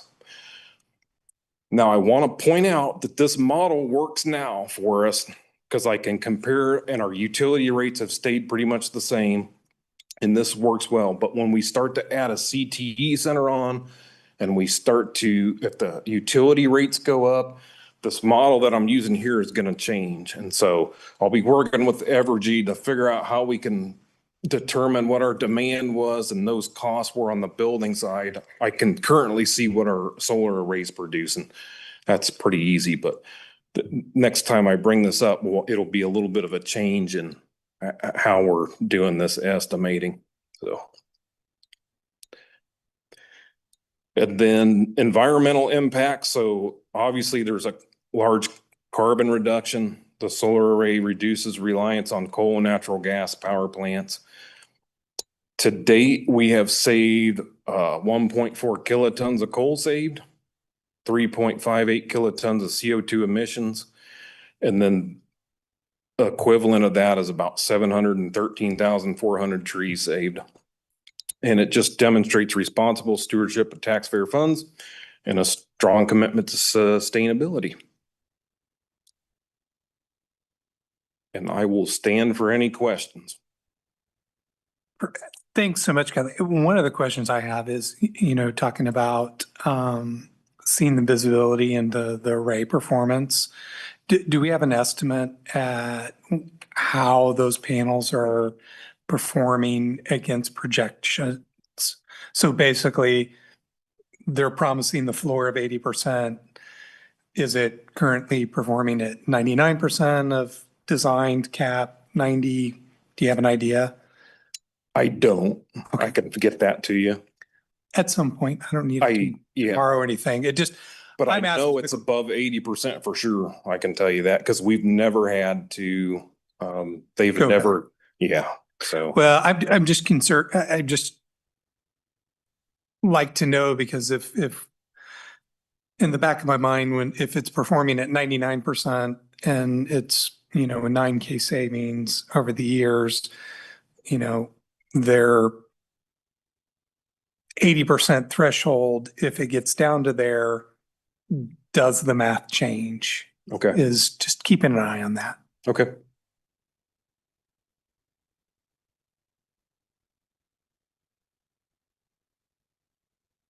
Thanks for Anything? bringing this back. I had put this on the list of things. Just, I know at the time, we felt like it was a really good decision. And so I just kind of wanted to see a follow-up, and it seems like we've saved some money, not tons of money, but with the payout, but Well- it could get better. It could get better. And one of the things, one of the crazy zany things is, because we own this, it's not a lend lease, it's ours. Yes. We're making the payments. So if ag class wanted to do an agrovoltaics project underneath it, they could do that. Yep. There's some educational benefits and new and emerging agriculture perspectives that, quite frankly, we could offer our students that no other district could offer as well. So, that it's not just the stewardship.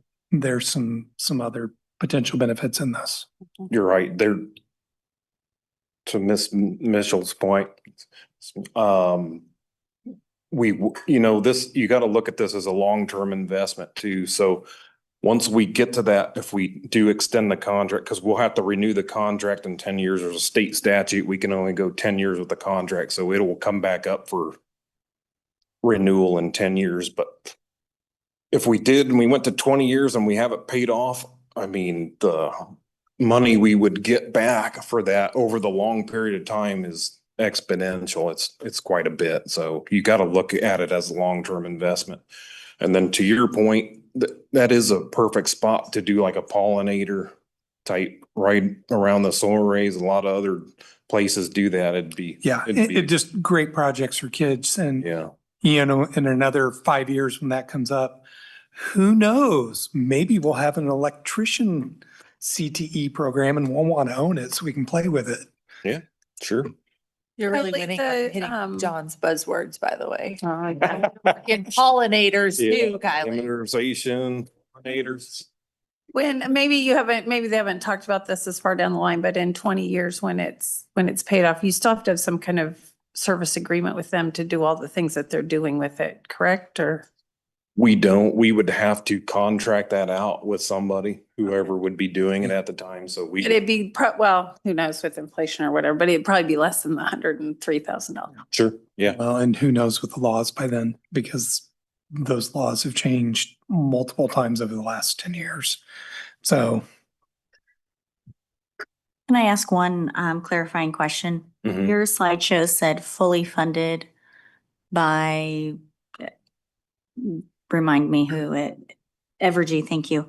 But that's not, you mean fully financed? Yes, Okay, thank you. fully financed. My apologies. And Okay, I just want to make sure I understood, so. I think it's fully financed by the federal government is where all that money came from. Yeah. It could be. Which is why it's 0% interest. Yep.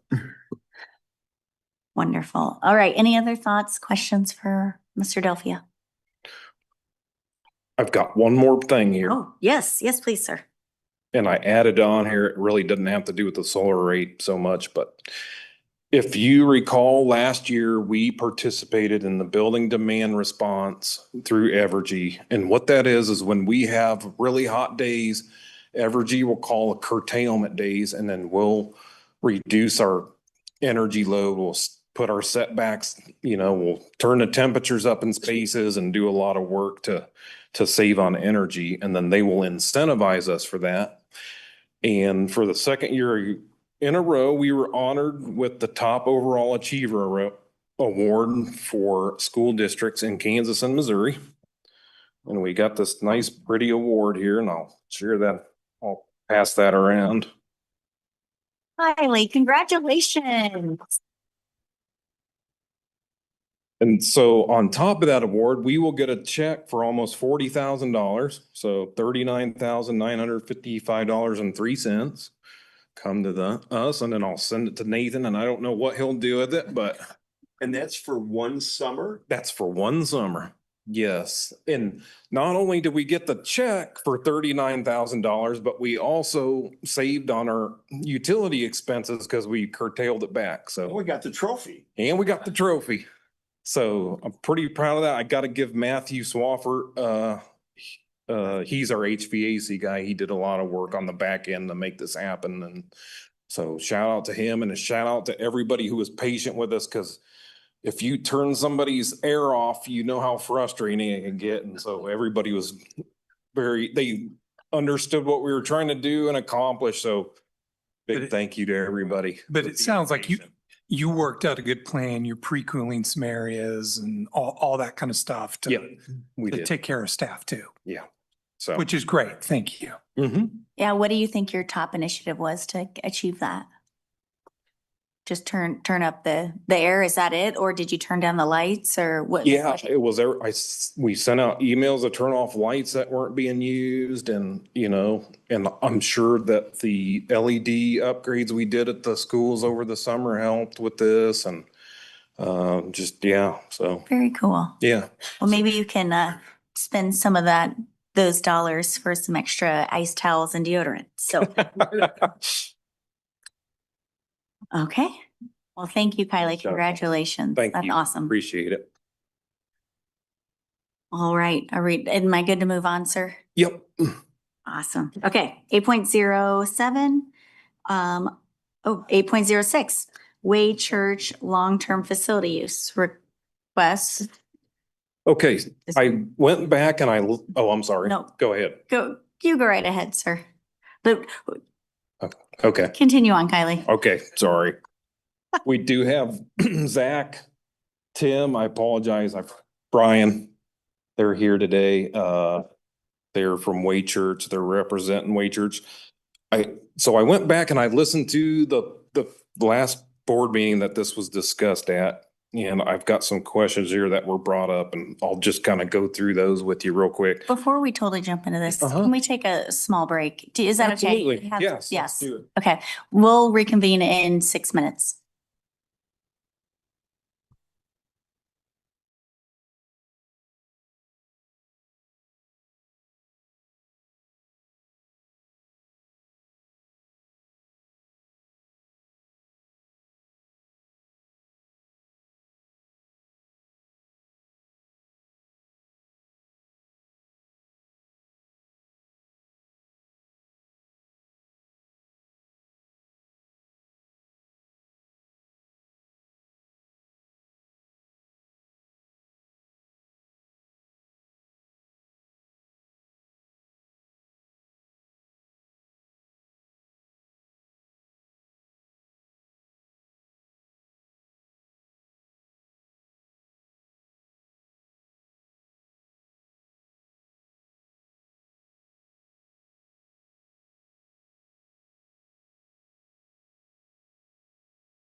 Back with Mr. Kylie Delphia and the Way Church long-term facility use request.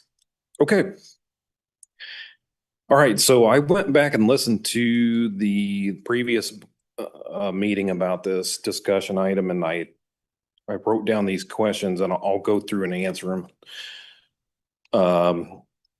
So the first question was about youth theater, which I believe was talking about MAPA, which is Madison Avenue Performing Arts.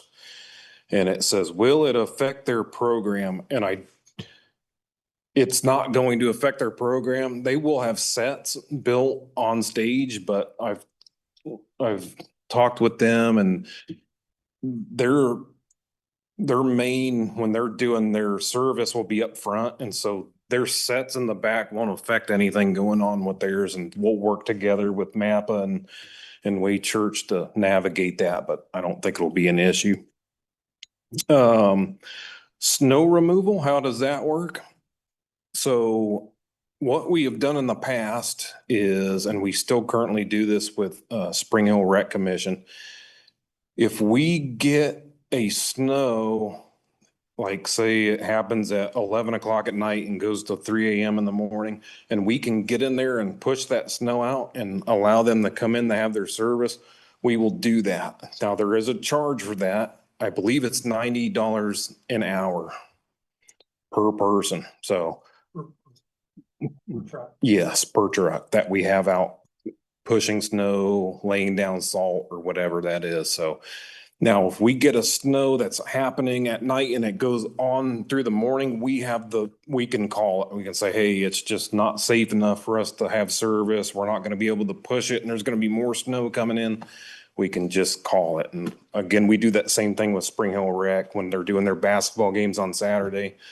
I'll call Jake Moore. We'll get in touch with him and say, he'll ask how we want to navigate the morning and make a decision to call it or not. So. And how does that affect the lease value? So, presuming you're paying us, right, for all this time, and the facility is unsafe, right? We can't open it up. Do we issue them a refund? Is it just, it's a sunk cost? Hey, look. Yep, we will not charge them for that. We won't charge them, okay. Yes.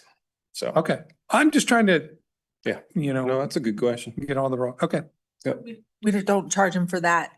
For that day. Service. Oh. Yes. No, that's okay. Let's see. Another question was, can we meet all their obligations? I would say yes, we can. We've talked to them multiple times. I don't see there's any issue with anything they want to do. We've been through this before with another church. And I feel that we can accommodate them really well. I think it'll be a good place for them, so. Kylie, just one quick clarification, like on the snow removal, if it's like gonna quit at 4 a.m. and they're like, well, we don't think it's gonna be safe to drive anyway, can they call it too and just They say, we could. don't need you to come in and do it? Yes. Okay. Yep. Yeah, and with this, one of the other things I think I asked, because, there's, once somebody comes in and whoever it is, because this is just the commons area in the theater, right? The theater area. The ongoing lease doesn't mean that they get to use the kitchens and get to use the whatevers or. That's correct. It's per space. Yeah. Now they can come to us and say, hey, we need a classroom for additional space for whatever, and then we can build that into their facility use and charge them adequately for the extra space they're using. Yeah, and that's totally fine. I was going for the long-term lease doesn't give them access to more spaces than are already in the schedule. Yep. Like if we don't let something be used, this doesn't affect that. Right. And so that's all known, going in it, eyes wide open. And then the last question I heard was, what did when we did Grace Church, what did the logistics look like? And so we had a person there, it's typically a custodian that comes there in the morning. They'll open up the building, whatever doors they need unlocked. They'll be there, help them do whatever. So it's kind of, I think they're going to be doing something similar. Well, they'll have a trailer with all their equipment on there. They'll back it up. They'll get all their equipment set up in the building. If anything gets damaged, we'll work with them to repair, replace whatever gets damaged. We had a couple things get damaged with Grace Church, some doors and things. And so it is what it is. I mean, stuff happens and we work with them and we'll work that cost out to get it repaired. But they'll bring their stuff in, they'll do their service. While they're doing their service, we have a list of things that the person there is going to be doing. They're not just there swinging their feet. They're actually going to be doing some other stuff around the building while they're managing what's going on there. So there's usually, we have walkie-talkies that they can get a hold of them if they're not visible. And so they'll go out and they'll leave and they'll clean up. And what we did with Grace Church is like, they would do the basic cleanup of everything, but we would do kind of the fine details of getting the school ready for Monday. So, you know, they're going to go in and clean the restrooms up and dump the trash or whatever, but our guys are going to get down and clean the restrooms really well, you know, detailed work. And yeah, so it's kind of how that works.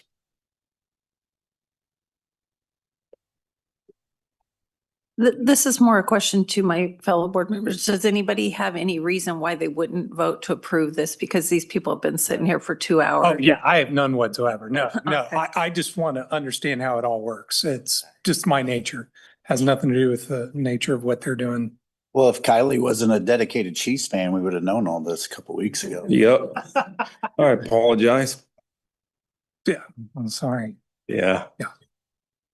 Okay, any other questions, thoughts for Kylie or Way Church? Yeah, I would just ask that the Way Church get my email address off of the website and make sure I get an email for your first inaugural service. And congrats to Zach as the freshman football coach for going undefeated. If you run your church the way you did those boys, I think you'll be very successful. Congratulations. Okay, well, thank you, Kylie. Thank you. All right, moving on to 8.07 Auditor's Report. Good evening, everyone. My name is Sean Gordon with Gordon CPA. We performed the fiscal year 25 audit of the school district, so I'll go through that audit report that you have in front of you and that you have in your agenda packet. We'll start with pages 1 through 3. This is called the Independent Auditor's Report. Here we discuss a variety of items, including the auditor's opinion that we issued the district's financial statements for the year ended June 30th, 2025. Further on down here, we talk about management of the district and the Board of Education members' responsibility for the district's financial statements. And then further on down, we talk about our responsibility, more of our responsibilities as the auditors. The most important paragraph here is page 3, the third paragraph down. You'll see an italicized heading called Unmodified Opinion on Regulatory Basis of Accounting. This paragraph pretty much states that we've issued the district's financial statements the highest and cleanest auditor's opinion that we can issue. So that reflects very well on the financial and internal control management by district staff during the year ended June 30th, 25. Further down, page 4 is called the Summary Statement of Receipts, Expenditures, and Unencumbered Cash. Here you'll see in the left-hand column all of the different funds of the district, followed by, for each of those funds, beginning cash, receipts, expenditures, and then ending cash. And you'll see at the very bottom of that right-hand column that the district is reporting a little under $22 million on hand, $22 million of cash on hand as of June 30th, 2025. The next section forward is called the Notes to the Financial Statements, and that runs from pages 5 through 12. A lot of information discussed here, but this is mostly there were no major changes required by the state to this section. So it's mostly the same as what you've seen over the past few years. So in this section, we talk about different accounting policies that the district follows. We present information on deposits and investments at some of the local banks, involvement in the Capers retirement program, Like I said, many items discussed here, budgeted transfers that were made during the year, long-term debt information, including amortization schedules. Thank you. You're welcome. And then, You have to say, you've got to appreciate those comments. I Just do. sidetrack us. I do. You gotta love it as an The accountant. accountant in me loves it. And then going forward, the next kind of section starts on pages 13 and runs through page 43. And these are just more detailed breakouts of those funds that were presented on page 4. Here you'll see the actual column for fiscal year 2025. We also present the prior year financial activity that occurred in that fund under the prior year actual column. And then if it was a budgeted fund, as most of them are, there's a budget column as well. So you can see how each fund operated against the budget that was adopted for fiscal year 25 as well.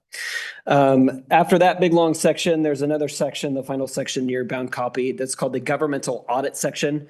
Anytime an entity receives and spends $750,000 or more of federal grant money, it's required to undergo what's called a single audit. So for fiscal year 25, we focused on the 2 special education grants that the district received and spent during 2025.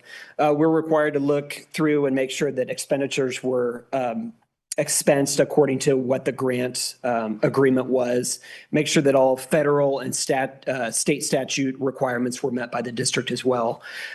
So on page 46, we present information here that we focused on this special education IDEA cluster grants. And that we've issued an unmodified opinion for that specific federal audit, which again is the highest and cleanest we can issue as auditors. So again, that just shows that the district met or exceeded those federal guidelines regarding that grant money. And then in your printed and bound copy that you have in front of you, I included a separate piece of paper that's an auditor's recommendation. That actually does not apply. I should not have included that piece of paper. So what happened was last Wednesday, I had assembled these books and sent that information via email to Nathan. And then he and Laura worked on cleaning up that auditor's recommendation. So that's no longer an auditor's recommendation. Just wanted you to know that. So I messed that up. That's my fault for including that.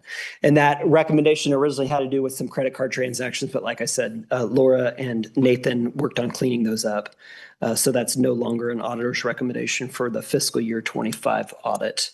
The audit itself, we had a great audit. Nathan and his team did a great job of responding to our questions and getting us the information that we requested. So we do appreciate that. With that, I'll stand for any questions on the audit report or the audit process as a whole. Kind of the only question I'd have, and it's actually going back to that bank cards and it's kind of, we were transitioning into different bank cards. We executed an agreement with First Option, right? Are those in use and have gone through the audit process? And so basically we've gone through the first year and successfully implemented that and everybody's all happy? Correct. We have 20 MasterCards and 20 Visa cards. And so as part of the audit process, we actually provide every transaction that occurs. It's a large file. Yes. And then the auditors go through and test that. But yes, so those cards that were approved were in use in FY25. Perfect. So the new process got implemented, people's lives got easier, yours got a little harder, but don't take it wrong, I'm okay with that. Yes, yes, sir. Perfect.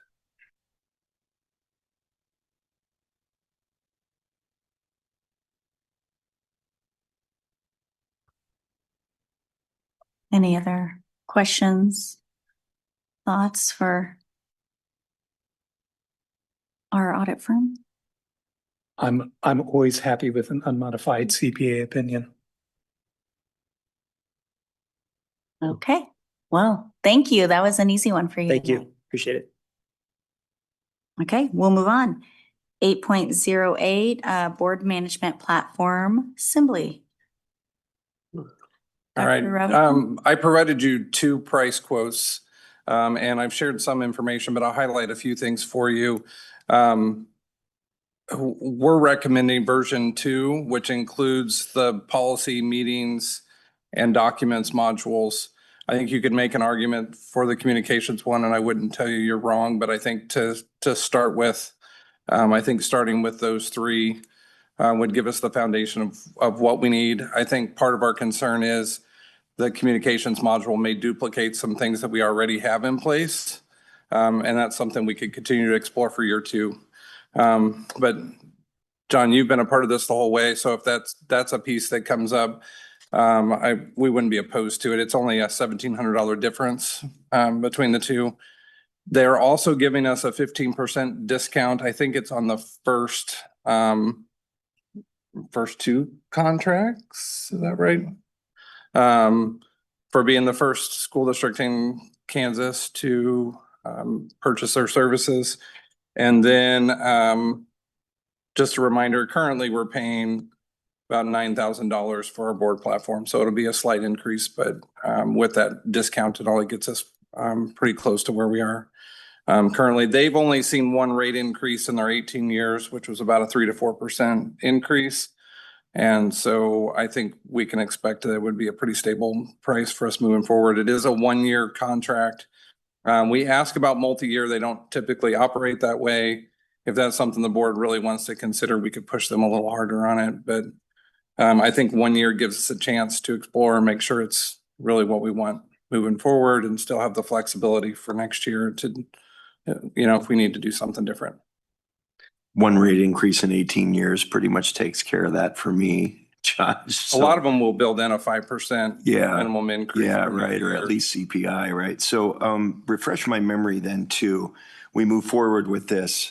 How long until we're actually up and running? So they're telling us by the end of January, we'd be up and running. Okay. Transition period. Yeah, and there'll be a transition period, and part of that will give us a chance to make sure everything moves over because I think our board docs contract ends in July, if I remember correctly. So that'll give us time to make sure everything moves over. The one piece that's not included in here currently would be your policy piece. And that's a one-time $1,500. If we have them do it, I would ask you at that point to have them do it. But what I'd like to do is make sure we get all of our stuff wrapped up in board docs before we have them move anything. So we can take care of that on the back end, but everything else should be included. And we've made that decision in this proposal, the $1,500. It's not included. It's not included. So when we pull that trigger, that's when we would be invoiced for it. Yep. Okay. To speak to your point on the communication, we can go without it. I think they'll, if we have transition pains that necessitate it, I have no doubt that they'll happily turn that on. So I don't think that's a showstopper. I am curious when their enhancement on searching by approved item would come out, but I'm gonna put my money where my mouth is and be confident that they'll meet their. I'm anticipating they're already going to have a stronger search feature than what it already currently is. are working. It is. The only other thing that, on the topic I'd have to say is, since we consider board docs our place of record, I think we have to investigate what kind of notice or proclamation or whatever that we say that, hey, there's this thing, it's going to exist in parallel to board docs, and hey, we're happy with it as of this date. This is the record. So if you want to know about meetings, go look there. If you want to know, you know what I mean? I think it's something we can work through. I almost think you're going to get to a point where, or the way I first see it is, we're going to get Assembly working behind the scenes where the public is not viewing it. Once we're comfortable that everything is there and operational, I think at that point you could turn board docs off and point the public to one location. But I think having both from now until July 1 lets us make sure it's ready to go and ready for the public to use before we turn it on that way. But I hear you.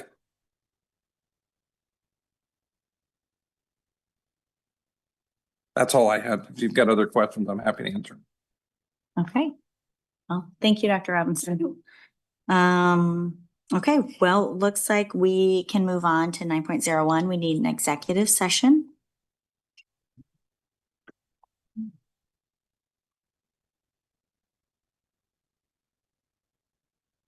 Madam President, I move that the board go into executive session for the purpose of discussing personnel matters of non-elected personnel to protect the privacy interest of an identifiable individuals under coma. Those to be in the session include the Board of Education members, Superintendent of Schools,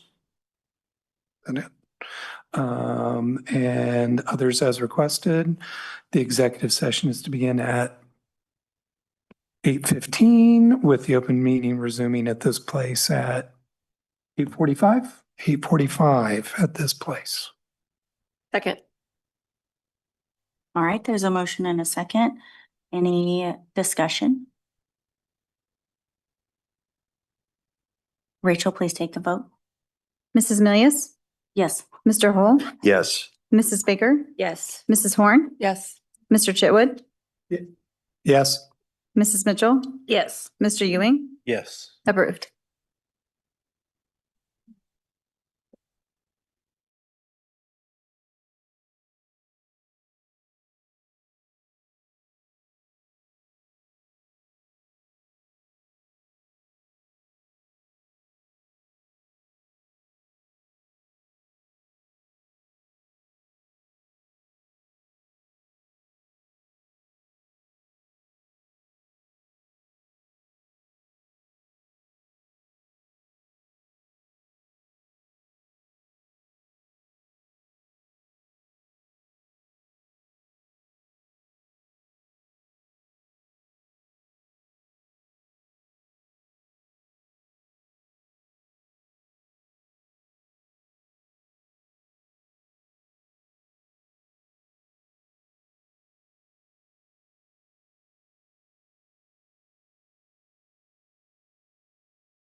9:15. Second. Ask her to take the roll. Oh, yeah. Rachel? Please. The vote? Mrs. Horn? Yeah. Yes. Mr. Chitwood? Yes. Mr. Hall? Yes. Mrs. Baker? Yes. Approved.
We're back in session, but we're going to take a 5-minute recess. We'll be back at 9:21.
We are back in session. And moving on to 10.01, Way Church Long-Term Facility Use Action Item. Madam President, I move the board approve the Way Church Long-Term Facility Use request as presented. Second. All right, motion a second. Any discussion? Rachel, please take the vote. Mrs. Baker, Yes. Mrs. Horn, Yes. Mr. Chitwood, Yes. Mrs. Mitchell, Yes. Mr. Ewing, Yes. Mrs. Milius, Yes. Mr. Hall, Yes. approved. All right. John, did you break your microphone? Maybe. Bill told you not to tap it. 10.02, the MOU addendum for the 199th Street project. Madam President, I move to approve. Second.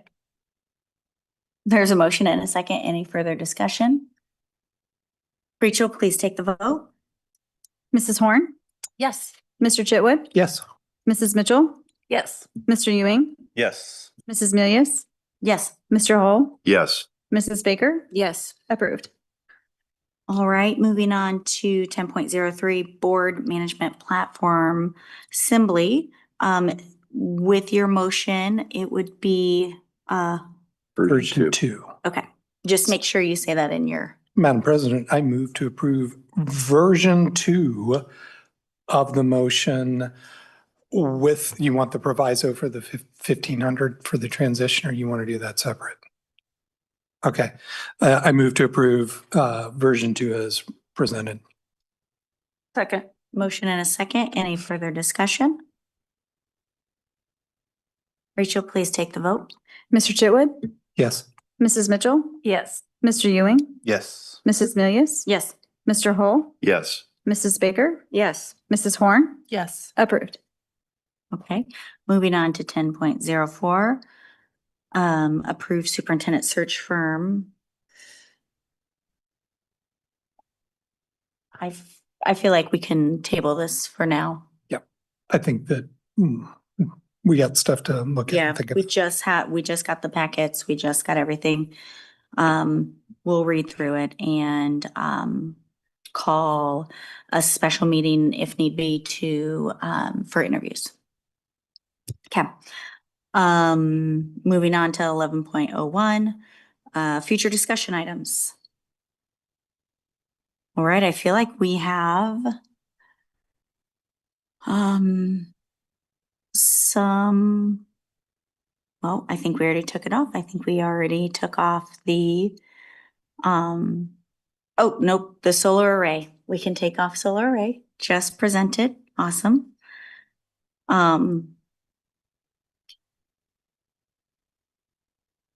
Anything else anyone would like to add?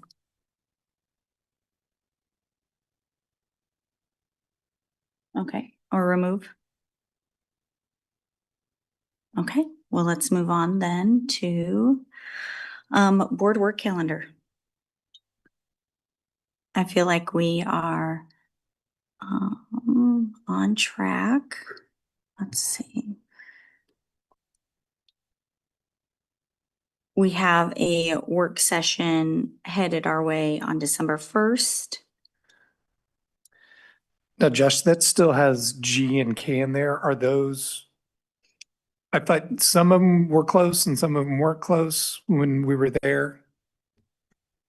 So K is drafted, G is only halfway there. It's 50 something, 58, I think.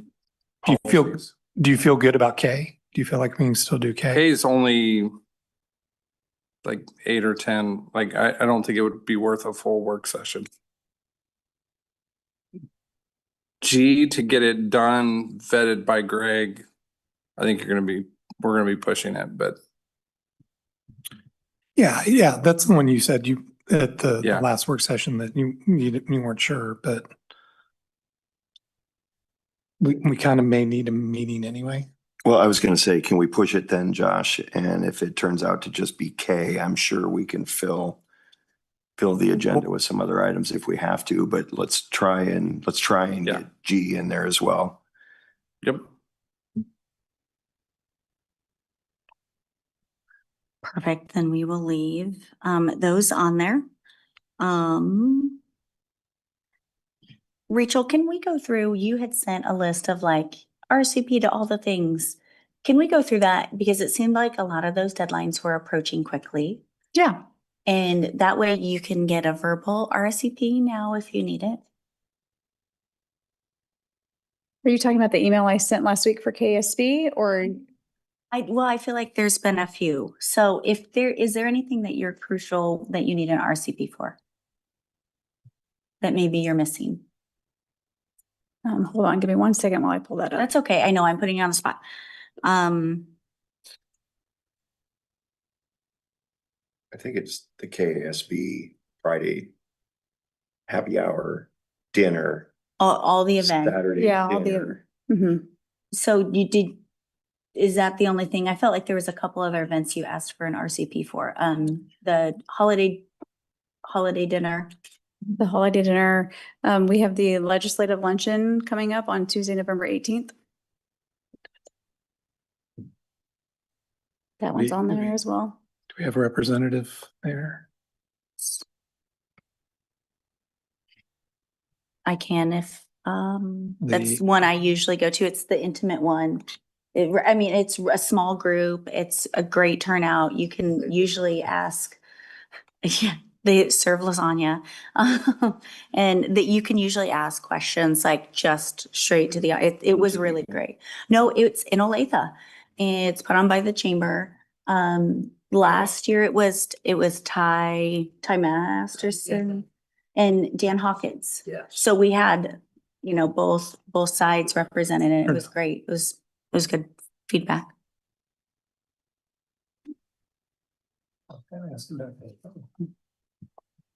You want me to do it? Welcome. We can take as many as we want. We are members of the Olathe Chamber and there's not a limit on them. Mr. Holder and I have signed up for sure. And it'd be great to have a representative or two at least. I'll Just gotta stand to the floor. do it. Yeah, I can go. I can Well, too.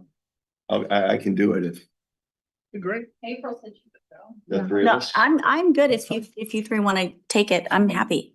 As long as we keep it under the. Sure, So I have John, April, and Doug attending sure. On the 18th, right? on the 18th. Tuesday? Yes.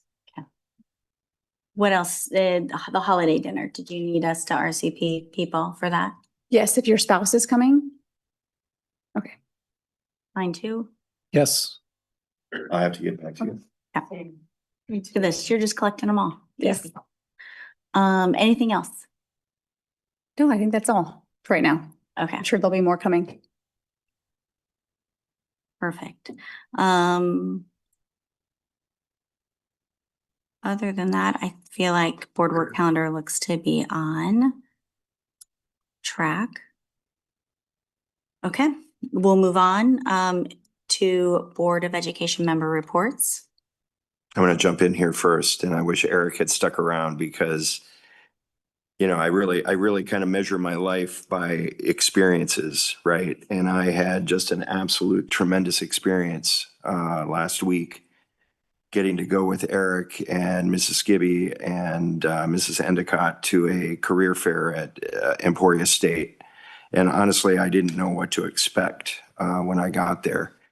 And I don't know if I was maybe the only Board of Education member that was in either of the two ballrooms or what, but I had, I don't know, a dozen ESU administrators make sure that they came by and said hello to me. And as a result of that, I got to sit and talk with the Dean of Students for their teaching program there.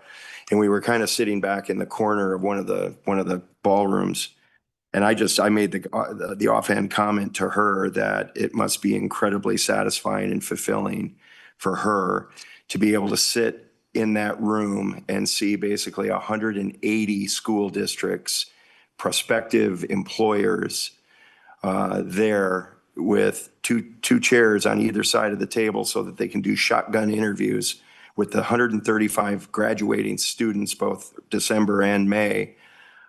For this school year. It just, it was an incredible experience to be able to do that. I had a great time with Eric. Of course, you put me in a trade show environment and I feel right at home.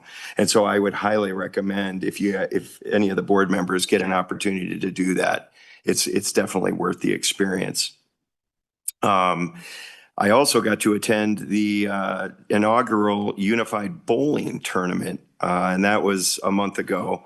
And once again, had no idea what to expect. I brought my two little boys with me because I thought that I was going to be able to rent a lane and they could bowl while I did my school board stuff. And the bowling alley was completely packed with teams. In fact, there was barely any standing room to be able to do it. And once again, just a really rewarding experience to see what our students are doing together. And so I really tip my hat to Ashley Mars and what she's done. I attended the last one just last week. I've seen Josh has been there. Kyle was there last week. Dr. Luttrell was there for the first meet. And Ashley shared with me that it's going to grow in popularity for next year, and the team is going to grow bigger. And she said to me that the limiting factor for her was transportation. And so I offered her my services if she ever needed me to drive a vehicle to make sure that she didn't have to turn anybody away from participating on that. And once again, the regionals are tomorrow. And she sent out an email, I think, to all of us through Rachel. So if you have the time to do it, it's definitely worthwhile. And then today was the Prairie Creek Site Council meeting. And Mark, you're here. I was really concerned about the modification to the traffic circle, and Mrs. Skivvy actually admitted that it's more efficient now than it was, which blows my mind because they blow that school out in like 7 minutes, and I still don't know how they do that. But they've taken away some of the loop and some of the parking, and she said it's getting emptied even faster now. So nice job on the planning for that. We just recently had parent-teacher conferences, 93% parent participation for that. They're doing their celebration tomorrow for Veterans Day, and they've got 60 vets in attendance for that. And then Mrs. Skibby has done something at Prairie Creek. She started it last year. I've been involved in the interview process. She calls it student leadership teams that she does, and she's expanded on it this year to basically create jobs, leadership jobs for 4th and 5th graders that go deep, right? In fact, there's volunteer assignments that just deep, so deep that 80% of the 5th and 4th grade students have a leadership role doing something as a volunteer for the betterment of the school. And so I really commend her on that program. That's it.